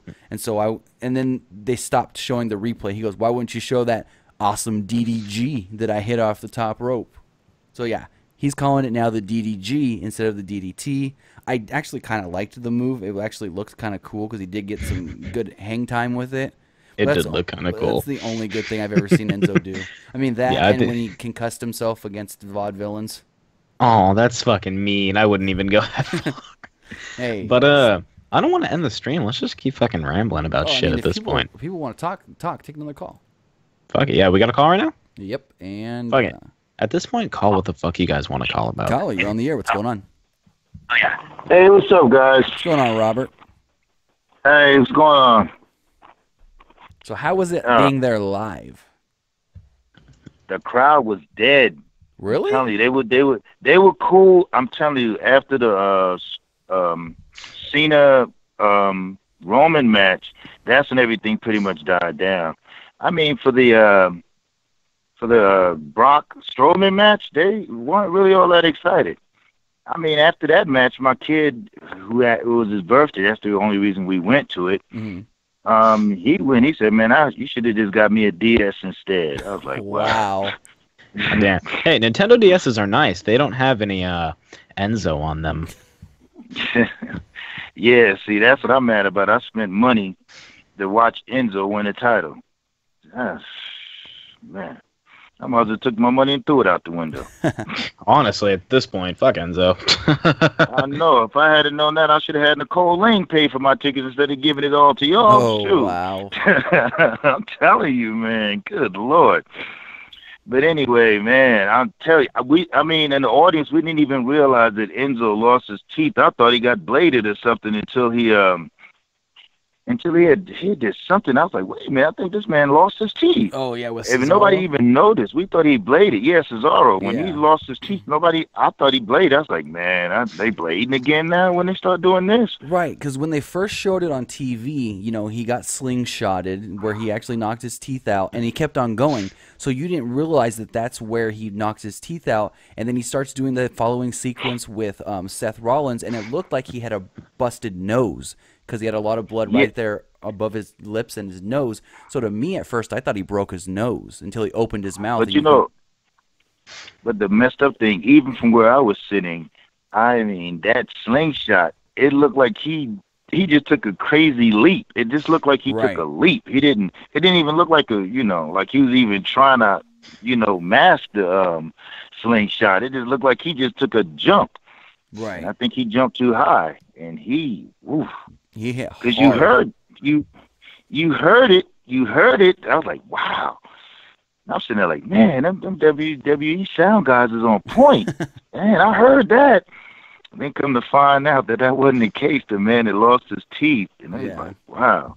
Goddamn, yeah, no, that shit looked like it fucking hurt. Yeah, but... And he didn't even show it. He just kept on going like he was fine. Like he touched his mouth and just went on with it. Like nothing happened. Yeah, I mean, he touched his mouth. He made a little grimace, and then the next thing he just went back to what he was doing. Right. And just for that reason alone, he should get a push. I'm sorry. They should just, break this tag team up, give this man the title. Well, I mean, if that didn't show his strength, I don't know what else will at this point. Even, they're kind of paid to do that. They're kind of paid to work through stuff like that. But, I mean, fuck. If I lost 2 teeth, I'd think I'd cry. I would just give up on life. Just be like, I will never date another woman again. Man, because that's what like the wait, Tim, you date? I mean, not Tim, Nick, you date? I'm surprised. Anyway, I have a very nice girlfriend who loves me and all 12 of my teeth. I ain't mad at you. There's somebody for everybody. But anyway, yeah, man. But I'm gonna tell you one thing that really surprised me. Even though I've seen him live before, but I swear it seemed like he got bigger. Braun is huge in person. Yes, that's what I've heard. Lord, his chest looks like a drive-in movie theater screen. Gee, that's one way to describe it. God, that guy is huge. I was like, wow. I mean, he made Brock look like a midget when they was in the ring. Yeah, that was like back in the day. The first time I saw Great Khali at a live event, he was way bigger than he came off on TV. Yeah. I'm going to tell you who scares me, because I see him at, oh, God, I'm going to start telling my age. But since I'm seasoned, like somebody said I was, I ain't going to say who. But anyway. Tim, why would you say that about him? Nah, I'm going to tell you who I seen in person at the WWF Cafe back in the day. I seen Big Show. Oh, my God. That is one big guy. Golly, he's big and he's nice. He did autographs, took pictures with my kids when they were younger. So nice. He's a nice guy. But man, yeah, no. All right, guys. Well, I'm not gonna hold you up. I'm just gonna let you guys know that the crowd was good. Up until after the women's match. I think everybody was just all burnt out. Right? They were just burnt out because everybody had watched football, and this is LA, so half the people were drunk. So I'm surprised I got home safely. But after the women's match, it was pretty. I mean, they were up for the John Cena match. I wish he got out the ring sooner, because I'm like, look, man, I ain't trying to be mean, but I'm ready to go home. And but but on a whole, I mean, right after the women's match, that's when the crowd just pretty much just died. Gotcha. Yeah, they were up for the Roman Reigns match, but and I just thought that how John Cena lost. I mean, he lost to a Superman punch and a spear. I'm like, that's it? That's all it takes? That was also after like a bunch of Superman punches, a spear through the table. So, there was a lot of leading up to it. The consensus in the audience was that Undertaker was going to come and mess it up. That's what everybody was thinking, though. That's what everybody in the audience was thinking. Was like, here comes Undertaker. He's going to come. Yeah. A lot of people thought that, but like I said earlier, it would have been too soon because Undertaker's not going to come back for like unless it's like one of the big 4 pay-per-views, and it just would have been too soon. Mm-hmm. Yeah, and I was thinking that if he was going to come back, I would think it would probably be something like if he's going to come back early to wrestle at WrestleMania, I would think he would probably come back at probably Elimination Chamber or Royal Rumble. Right, right. But the audience, man, they had me convinced the way they were talking it up. Well, they were like, man, here comes Undertaker. Had me hyped up. I'm like, here he comes. We waiting for the lights to cut off. I'm scared to leave. I was like, I had to go to the bathroom. I was scared to go just in case the lights cut off and I fall down the stairs or something. Right. But unfortunately, it didn't happen. Yeah, after the match, it was a good show. After that Cena match, the crowd really made it seem like it was Cena's last match, the way they were doing the thank you Cena chants. Yeah, yeah. But I mean, everybody except for my section, because everybody still hated Cena. Yeah. That's why I was sitting there. We heard it, but nobody in my section said it. Gotcha. And if you did say it, you got dirty looks. You know. But yeah, man, you guys could have came, man. You saw me and the whole family dressed up in our Bullet Club shirts. No, actually, I'm wearing mine right now as well. I'm wearing a Progress shirt, actually. I don't know. Yeah, I wish the Nick the heel hashtag shirts for sale yet? Yeah, we put them up a week and a half ago. Yeah, wow. I didn't know that. If I could have got it by No Mercy, I probably would have wore that. Well, Nick never did his promo video. We put it up on Twitter and stuff. Oh fuck! I never did do my promo video. I don't do social media, so I don't know. I'll do my promo video soon. Well, yeah, you do that. I'm definitely pick one up in the next pay-per-view they have at Staples Center. I will be sure to wear it. Awesome. I'll put a link to Nick's. Sure. I'll put a link in the description of this video for Nick's T-shirt.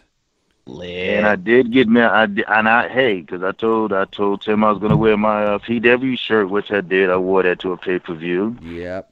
And I wore my but now we've been wearing our Bullet Club shirts since nice. You know. Tim talked us into it because my kid he listens to PW Unlimited too, so he listens to it as well. As soon as he made the announcement about the shirts, we were all at the mall trying to get our shirts. I had to drive all the way to Lancaster to pick it up. Oh, they've added more. They've added more Bullet Club stuff too. They've got hoodies and sweatshirts. Yeah, but that was after when the initial ones went up, and they didn't have them in L.A. You couldn't find them in L.A. nowhere, so we had to drive all the way to. Was it Palmdale or Lancaster? It was Palmdale, not Lancaster. Gotcha. We had to drive all the way to Palmdale just to get a Bullet Club shirt.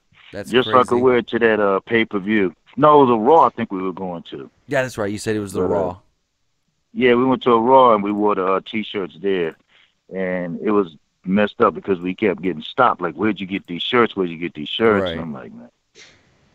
And I just want to, can you guys help me settle a bet? Sure. Probably. Didn't Dustin Rhodes call himself the American Nightmare first? Ooh. I don't know. After he became 7. After he became 7, didn't he call himself American Nightmare? And then he went to WWE and stopped using it. Let me check. I'm looking right now. I'm not sure, actually. Oh, come on, Tim. The American Nightmare, Dustin Rhodes. The American Nightmare, Dustin Rhodes. Because I could have sworn he did it after 7, and so I got a little bet with my son. My son thinks he knows more about wrestling than I do. Yeah, he was known as the American Nightmare. Oh, okay. In 1999 to 2001 in WCW. Okay, well, good. I want to bet. All right, look, man. Oh, I'm going to tell you that other caller that came that I thought he sounded a little bit like me because my kid thought it was me on there. Man, that guy was happy to hear. That guy sounded like he was really happy to talk to you guys. And I know the chat was giving him a hard time, but I'm telling you, man, I really appreciate how you treat the people that call. For sure. I mean, I've seen people that have call-in shows, and they treat them like, yeah, get off the phone, all right, let's get 2 questions or whatever. Right. But the fact that you engage with your fans and treat them, bad enough, wrestling fans, we got to hide in the shadows anyway, for the fact that you have somebody that has the same interest in you as you, and you get treated with the utmost respect for having that interest.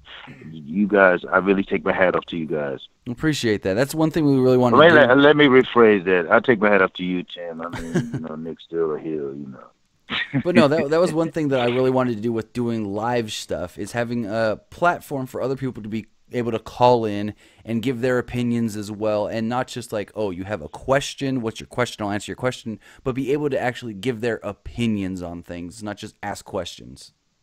I mean, because, there's been times, like, I've heard call-in shows. There was one time in particular, I remember one guy called, and he says, I didn't know you like NASCAR, and you guys, even though it's a wrestling show, you guys had a good little talk about right. NASCAR and all of that, and the fact that you engage with the people that actually support your show, I really take my hat off to you guys for that, and that's really cool, man. Well, thank you. Thanks a lot, my man. I appreciate it. I was talking to Tim, not you, Nick. But anyway, I'm just joking. All right, guys. Well, you guys have yourself a great night. Once again, enjoying the show. And Dr. Ling, stop giving these guys all your money. Next time they got a pay-per-view in Staples Center, donate that to me because, man, these No Mercy tickets hit me in the head, man. For real, man. My goodness. Right on, all right, guys. Thanks so much. Well, you guys have a great night, man. All right, you too. All right, bye. Good night. Yeah, you know what move I absolutely hate? What? The slingshot. It's so unbelievable because it's literally just the guy jumping. That's it. Yeah, I guess you could say that.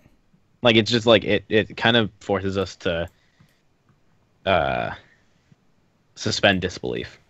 Ooh, can I announce something? Sure. We're gonna open up the Discord, and we're gonna do two things with it. We're going to have a Discord with for subscribers here on YouTube and with patrons. So yeah. I think that would be fun. During we can. Sorry, I don't ever join group chats. They'll make you hate yourself. Yeah, no, group chats are the worst. But we can do one for the patrons, and we can do one for just as a regular subscribers. You do Raw, SmackDown, pay-per-view, stuff like that. I think it'd be fun. All right, and I just put a link to the Nick the Heel T-shirt in the both description and in the chat. Nicole Ling with a $5. If I'm paying for wrestling tickets, they're going to be my wrestling tickets. Thank you so much. Well, thank you for the super chat donation. But like I said, I did put the link to Nick's T-shirt in both of the description and in the live chat right now. Yeah, if you guys buy my shirt, I will send you all an individual postcard that just says "Thank you, I love you," and I'll attach a meme to it. Yeah, and if you get one of our T-shirts, tweet us so we know who's got our shirts and that you guys are wearing them. But let's take this call. Do you know what's really cool? What? Memes. I love memes. Caller, you're on the air. What's going on? Hey, Tim. Hey, Nick. Oh, it's my favorite guy. What's going on, bud? What's up, man? I just kind of want to address the finish of National Joe Braun Strowman versus Brock Lesnar tonight. Okay. I just feel like every time, I'm not sure if you understand what I'm saying, but I just have this theory. Every time that this year there's been a Brock Lesnar match, he just ends it on a simple F5. He just picks him up, boom, one F5, it's done. Happened with Samoa Joe, happened with Strowman. I guess it kind of happened with Goldberg at WrestleMania. But I just feel like Brock Lesnar's endings to match is such a boring ending. I know you guys were talking about that earlier, but what do you guys think of it being boring? Well, one thing with Brock Lesnar matches, they like to have it where Brock just hits a power move and then it's done. It's to show that Brock can just hit one big power move and finish anybody off. That's the thing with it. Whether fans like that or not, that's how they portray Brock Lesnar. Mm-hmm. Yeah, and it's just disappointing. I know Braun's a big draw, but I can't believe I'm gonna say this, but that finish was more disappointing than Enzo after winning the cruiserweight title. To be completely honest with you. I wouldn't go that far. Oh, well, I mean, here's the thing about me winning the Cruiserweight title. I was with Enzo. I mean, I was kind of excited that he won just because, I saw a title change and I'm like, I'm like, okay, well, you know what, Enzo, he's been an idiot. Let's see what he can do, roll with the title. Maybe they'll, give him a place in the Cruiserweight division, they're being legit. And then you guys watch Raw Talk. Oh my God! Like, what the hell is that? Oh yeah, I saw that. It was no good. He's making sexual comments, like you talk about ladies like 2 or 3 times, which I'm not just saying isn't funny and everything, but like seriously, like come on. And then like he was just like he was kind of like betraying himself as like the best in the world and better than Jerry the King Lawler, and he's just kind of trash talking Renee, kind of. That was just my opinion, though. Hey, and Enzo's a recently single man. He needs to find himself another woman. Oh my God. Oh yeah, didn't him and Liv Morgan break up? Yep. That is just super sad. And another thing, what do you think WWE has to do with the low attendance crowd? I think they need to end the brand split. I think that's why they're going to do a Shield reunion at TLC, boost them ticket sales. Oh yeah. How do you think that's going to happen? Like it's gonna like, all how go. Do you think the Shield? It's going to go down tomorrow night on Miz TV. What is like the Miz Taraj gonna like? Well, because Miz asked to interview Roman Reigns, and then he said that he's going to ask him about his friends and why he doesn't support his friends and he's not with his friends anymore and this and that. So I think that's going to plant the seeds for a Shield reunion, which should take place at the next Raw pay-per-view, TLC. And now thinking of that, it's going to have some sort of stipulation since it's TLC. Yeah. Now I talked to you a few months ago that I said, WWE's not bringing low ratings. And I said, do you think that, you need to reunite the Shield? And you said, no, they're all different individuals now. But do you think that now? Or I still feel like you shouldn't put Roman with them because it could hurt Dean Ambrose and Seth Rollins. But I mean, if that's the route they're going to go because they think that's the only way they can boost up Raw ticket sales, then go for it. Try it out. I mean, it could work, but like I said before, I think since Roman gets so much heel heat for being a babyface, and Rollins and Ambrose are supposed to be that big babyface tag team, it could hurt them a little bit. Or do you think he'll get a big pop now that he's back with the Shield? I mean, does Rollins and Ambrose get a big pop? They get an average, normal pop. But will Roman get right. I get what you're a little saying. bit more? Are the cheers going to be a little more for Roman than they are now? I mean, the live event last night the live event last night, which was here in my hometown in Fresno, I unfortunately wasn't able to go, but I saw a video of Roman's entrance. And this goes exactly what I've been telling you guys for a long time now. Roman got a pop when he came out at a live event. It's just because on TV, it's the cool thing to boo Roman Reigns. At live events, he gets more cheers than boos. I mean, initially. Eventually, they start doing the let's go Roman sucks chants. But when he first does come out for his entrance, he always gets a good reaction as far as like a babyface reaction. Unfortunately, it doesn't transition over to TV, so most people don't know this unless you're like watching the different YouTube videos or watching the clips on Twitter that they put up from the house shows. So I mean, he does get good pops off of television, if that makes sense. Now, if he's gonna be like with the Shield, is that like gonna be temporary, or is it gonna be like 1 month, or will it be like 5-6 months? Honestly, we don't know. All I know is that before tonight's No Mercy pay-per-view, James McKenna of Pro Wrestling Sheet dropped a tweet saying that they want to boost the ticket sales for TLC and that a reunion is going to happen. And then with the tweet, he had a gif of the Shield. So he pretty much revealed before No Mercy went on the air tonight that they're going to put the Shield back together for TLC. He didn't iterate, or nobody else reiterated how long that reunion is actually going to be, so we don't know. All we know is that this is something that's going to happen for at least going into TLC. Yeah, and I'd just like to state one more thing. There was a call earlier, I think it was Nicole. She was talking, up your show, and I completely agree with everything she said. But she said that there's an asshole comment about, the belt, couldn't fit around Nia's waist and everything. And, I don't know. That comment was me. But, I mean, I kind of understand where she's coming from with the whole, like, I don't know, kind of a jerk, you know. But, like, this is WWE we're talking about, and you can argue that you know, you can argue a lot of things. You can argue that Bray Wyatt looks like Jesus. I mean, you could argue. I mean, you could say Samoa Joe's fat. What? Oh, do you say Bray Wyatt looks like Jesus? Well, I mean, CrossFit Jesus. I mean, that's what like there's a meme going around. You mean Seth Rollins? That's the CrossFit. Do you mean Rollins? Seth Rollins? Jesus. Okay, boom, and then there's another one right there. And then you can argue that Samoa Joe's fat. And then I mean you can also argue that when like Triple H handed Kevin Owens the title, you can also look like that Kevin Owens' face kind of looks like a confused pig. But like, I mean I just think that it's wrestling and these are appearances, and it's like they're gonna take criticism, they're gonna take jokes. So, but that was just my comment, I guess, and but yeah. Thanks for the call, man. All right, thanks for the call and have a great night. Yeah, all right, cool. In what world does Bray Wyatt look like fucking Jesus? I don't know. It even got Tim. My favorite part is that we corrected him, and he was just like, yeah, that one too. That's another one. Anyways, I don't want to bury the caller, but...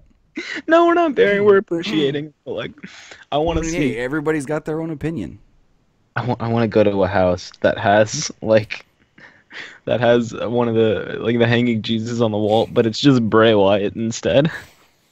Hey, he thinks he's a god. That's true. He does think he's a god. God damn. I mean, legit, I'm not gonna read Stop the Wands comment because I can't. I see it. Oh, I love every single person in this chat. Hey, that's I love every caller. That's what happens when you're live. It's unpredictable. It's unscripted. It's I mean, unprecedented. Whatever you want to call it. I think it happens. This Bray Wyatt looks like Jesus. Hey, Bray Wyatt's the. Never mind. No, text it to me. I'll tell you if it's okay to say. Anyways, let's take another call here. Holy fuck. Caller, you're on the air. What's going on? Hey, what's going on, guys? How you doing? Pretty good. Yourself? I'm actually good. Name's Ray. I'm calling from Long Island. I called a long time ago when it was just you on the show, but now you have Nick with you. I just wanted to say I thought first of all, you guys are awesome. I listen to you all the time, and your channel has grown so much. You guys are doing awesome. I just wanted to tell you that. Yeah, and I gotta be honest. I really enjoyed the show because I went to work today. I came home around 4:00, and I'm like, all right, let me try and watch a little football.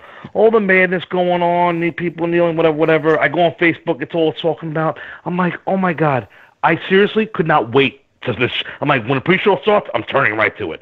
I'm gonna make dinner and I'm gonna watch the show. And I really didn't. I was like, all right, let's see how the show's gonna be. And it ended up being. I thought it was a really good show. What'd you have for dinner though? What did I have for dinner? I actually made yellow rice with chili. Oh, that's the best kind of. That's the only kind of rice. Fuck, yeah, absolutely. Dude, yellow rice is bomb. You know what? It was bomb. I did that, and I put some beans in there. It was awesome. Oh, it was great. Nice. And made some croissant rolls, and it was perfect. And I said, let me have a couple beers and relax. And I tell you, at first I was like, all right, but then that tag match was really good. Oh yeah. I thought it was excellent. I mean, Cesaro busting his mouth open now. My girlfriend's talking to me the whole time. I'm like, she's not there. She's on the phone with me. And she's like, oh, are you watching the pay-per-view now? I'm like, yeah, you need to go. I love you, but you need to go right now. And, I got... Yeah, exactly. I'm like, aren't you tired? You're yawning like every 2 seconds. Go to bed. But I tell you, I've been watching this product. I think I'm about 38 years old, so I've been watching a long time. And I tell you, I watch this show, and there's so much. I know people say there's not talent and the whole Roman thing and this and that, and I'm like, there's nothing but talent. They have talent. They just aren't booked good. Correct. That's correct.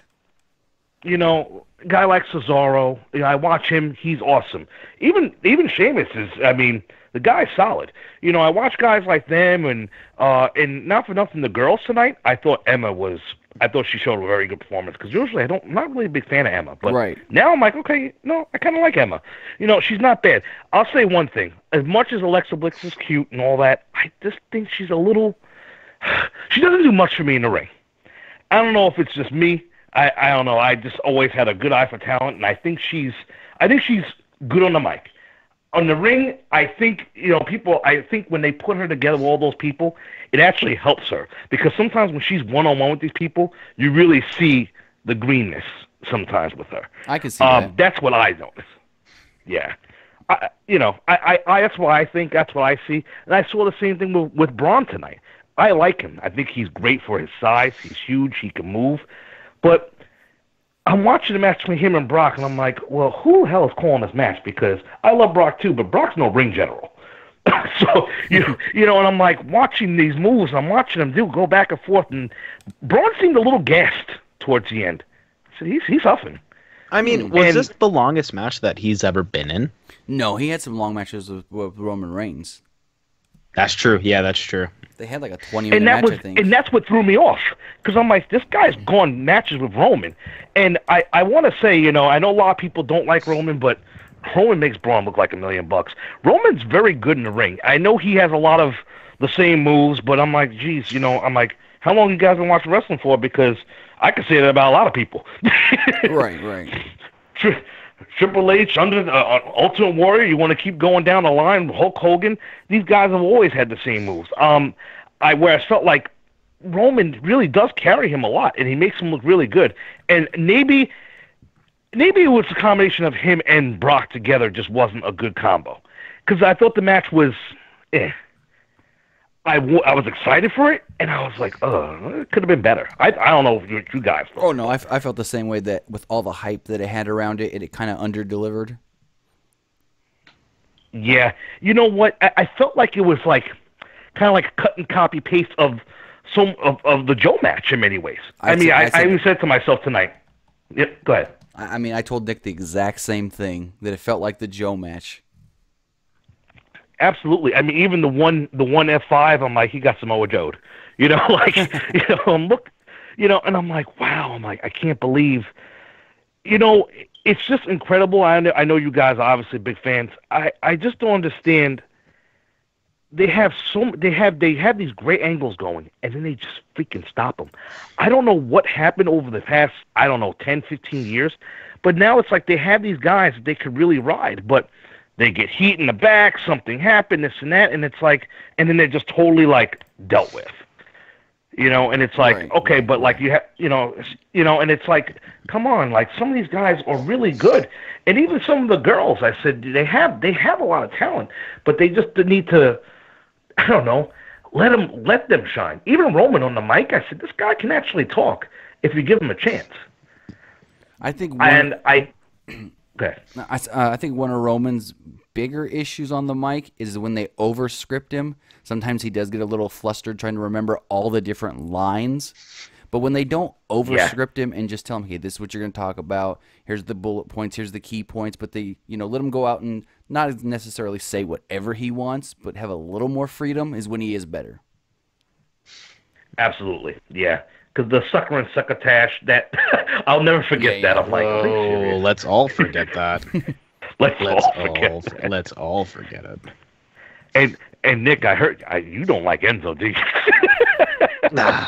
What made you think that? You know what? Believe it or not, I like the way the match was done. I just didn't. I was like, I just couldn't believe. I'm like, wow, they let him.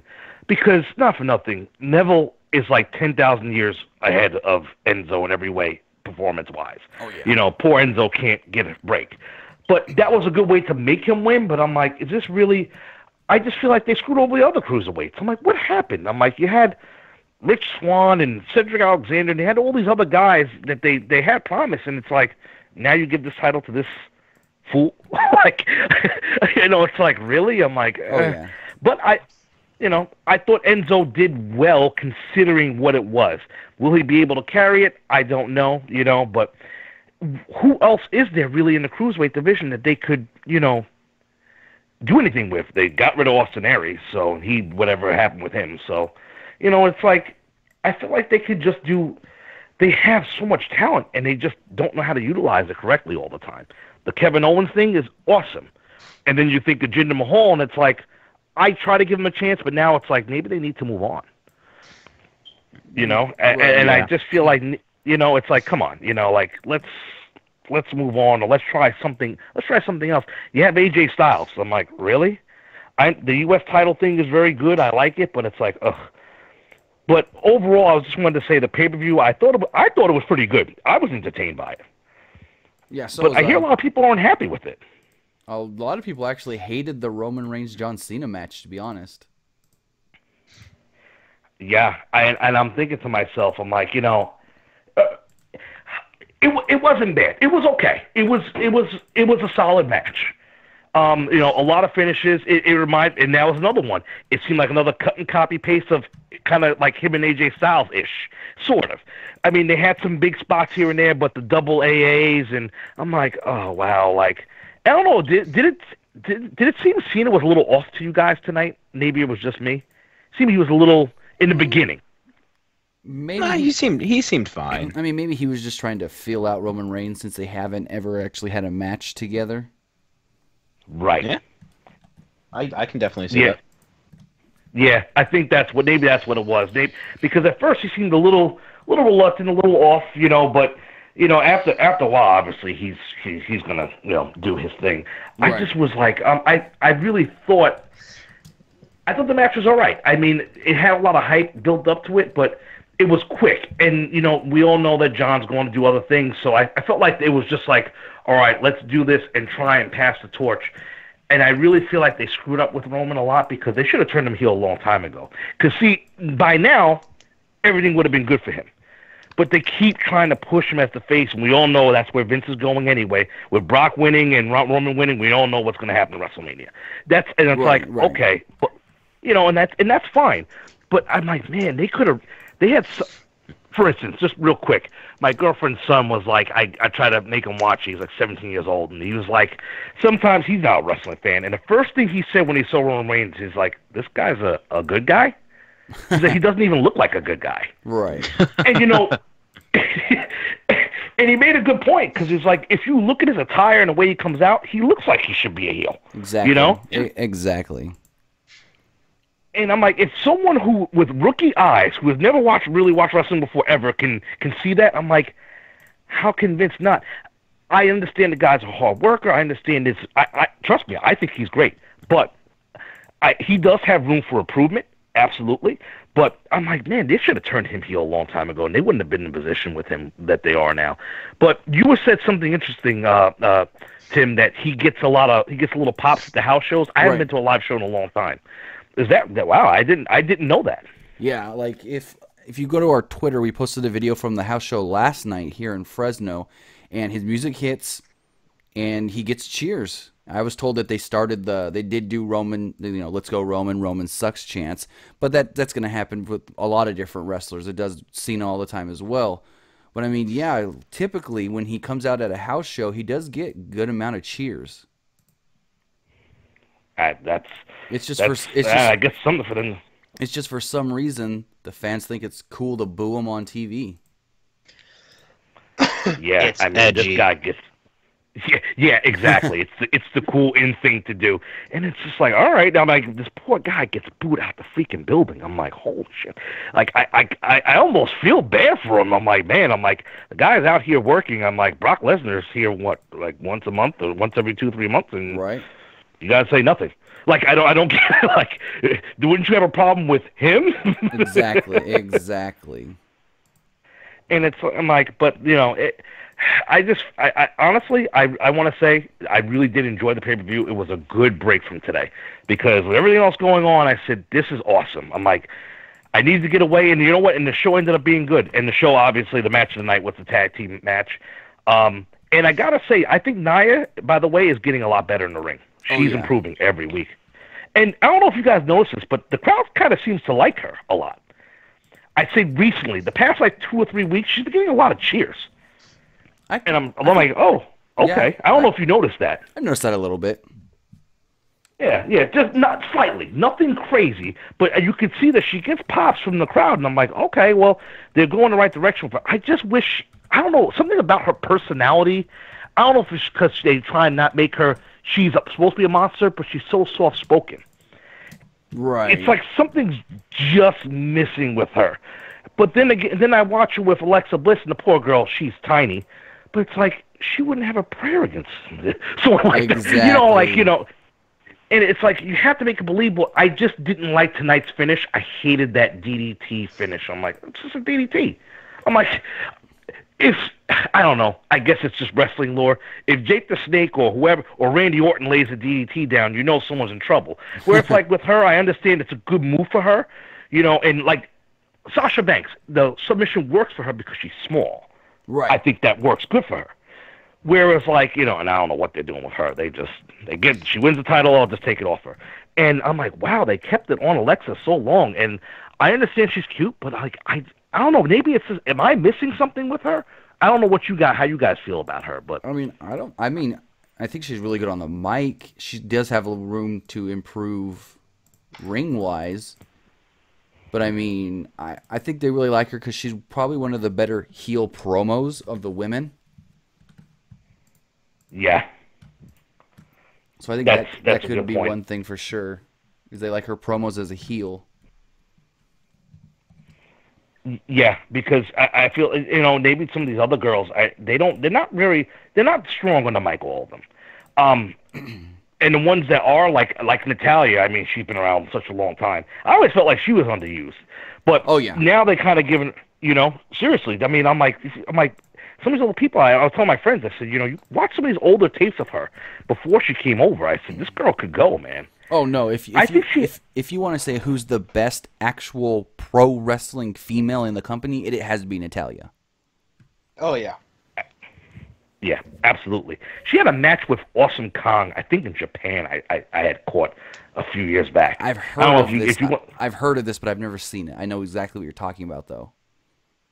You know what? You guys should really check it out. It was some match, and I was like, I always knew Natalya can go, but I'm like, dude, she would crush these girls if she wanted to. I'm like, she can go. And that's one thing about Natalya. She wrestled all over the world, here in the States, in Canada, in Japan, before going to the WWE, because she didn't use her family connections just to get herself into the company like other people have. She worked at it, and she, perfected her craft around the world before going and getting noticed and finally signing with the WWE. Absolutely. Yeah, and you can tell she's just so polished in the ring. And where I feel like some of the other girls, now the women's division has definitely changed over the years compared to the Diva search and all that stuff back in the day. It was awful. Some of that stuff was just, it was eye candy, but it was just like, it wasn't wrestling. Whereas like these girls, I'm like, a lot of them can go, but now I'm like, all right, can we get to that next level? And Raw is just so heavy with talent, and SmackDown's just like a second thought. And it's more and more. I was trying to give them the benefit of the doubt, but you can totally see it now. Right. They got a problem. I know people want to people like, oh, bring the brands back together, but I'm like, they can't get people over with the brands separated. You think they're going to get them over now if they bring them back together? And I don't think they'll stop the brand split anytime soon, because then they'll say that's them admitting that it failed, and they don't want to admit that something failed. There you go. There you go. They never will. Exactly. But I just want to let you. I don't want to keep you guys, but I just wanted to say I love your show. I'll definitely be calling it from time to time, and you guys keep up the good work, man. Thank you. Thanks. Have a great night. You too. Tim, I just saw your fucking tweet, and I think my whole life just changed. Did you see it? Like I think my whole life just changed. I think that's a good note to call it on, right? Yeah. Bray Wyatt. Jesus, Bray Wyatt. Thank you guys wholeheartedly tuning in tonight. I think tonight it's probably one of my favorite streams that we've ever done. I don't think I've laughed this much on a stream in a long time, so absolutely love the fact that we have some great fucking fans in here. For sure. We loved all the calls, people in the chat. I did see something about somebody. Hold on, where was it? Let me see if I can find this one comment really fast. Oh, I know there are some people saying take the title off Jinder. WWE is going to India in December. It's a Raw branded event, but Jinder's going with them, I believe. So Jinder's not losing that title anytime soon. Yeah, no, get used to it for a bit. We'll see though. I don't think I could find that anymore. I don't remember what. Oh man, I wish I remembered the whole thing off the top of my head, but we'll post it on the website. Anyways, thank you guys for joining us here on the live stream, the recap for No Mercy. Again, if you guys do want to get the Nick the Heel t-shirt, I put the link in the chat. Link is also in the description of this video. Okay. Yeah, okay. Link is in the description. And also, if you guys want to check out WrestleCrate, who are sponsoring Pro Wrestling Unlimited right now, you can go to WrestleCrate and use the promo code PWUnlimited at checkout to get 10% off your first month. And if you want to see what is in a WrestleCrate, if you've always been like, hey, I've heard about this company, WrestleCrate, I've heard they give out some great items in their boxes, well, go to our channel and check out the unboxing video that I did earlier this week for WrestleCrate, the September 2017 edition. We got a really cool shirt, a really cool Matt Riddle t-shirt. I like a magnet they sent us. I guess this is like the third one they've sent out. It is Brock Lesnar's face, but it is carved on a little piece of wood, and it's a magnet. That is really awesome. They also sent out an actual DVD movie, a movie called Boone the Bounty Hunter, starring John Morrison. So yeah, they give out some really good, merch, and they have boxes as low as $9.99 on their website. So go check them out, just WrestleCrate.com, and at checkout use promo code PWUnlimited. Nick and I will be back live for the normal podcast on Wednesday, talking everything that went down with Raw, SmackDown, and maybe NXT if we catch it before the stream. So yeah. Thank you guys so much. I've been seeing everybody's tweets of the Bray Wyatt Jesus thing, which I think this is my new fucking favorite thing on the planet. You like my Photoshop job? I like Deers. I like Kenny Omega's that he just sent me. The Mojo Jojo. This is at the Mojo Jojo. I see it. Thank you guys so much. For those of you that are wondering, my Twitter is at PWU_Armstrong. Thank you guys for tuning in. I love all of you, and I love you. Yeah, you can find me on Twitter as well at TimmyBuddy. You can find the entire channel at PWUnlimited. And I gotta say again, thank you to Nicole Ling for another $2 super chat donation. She says, have an amazing night. So thank you guys, everybody that was here live, everybody that's watching this stream on replay here on YouTube. If you didn't if you listen to this on a replay, say it in chat. Chat, comments. Anyways, if you did miss anything on the stream, like say you came late or something, typically it takes about an hour or so-ish for YouTube to process the live stream and then put it back up for viewing. So like I said, if you did miss anything, like you came in late or something, and you want to check out the earlier portion of the stream, like when Nick went through his entire Enzo rant at the very beginning, you can do so in just a little bit once the stream does go up for replay on the Pro Wrestling Unlimited YouTube channel. Oh, yeah, and Sports Fan JW says, I love you too, full homo. Full fucking homo. Full homo. All right, with that, good night, and we'll see you guys again. I mean, I'll be posting videos all week. Nick's got some ideas he's going to come up with here soon for some new videos, possibly. But we will see you guys again live on Wednesday. Same time, same place. See you guys. Sleep tight.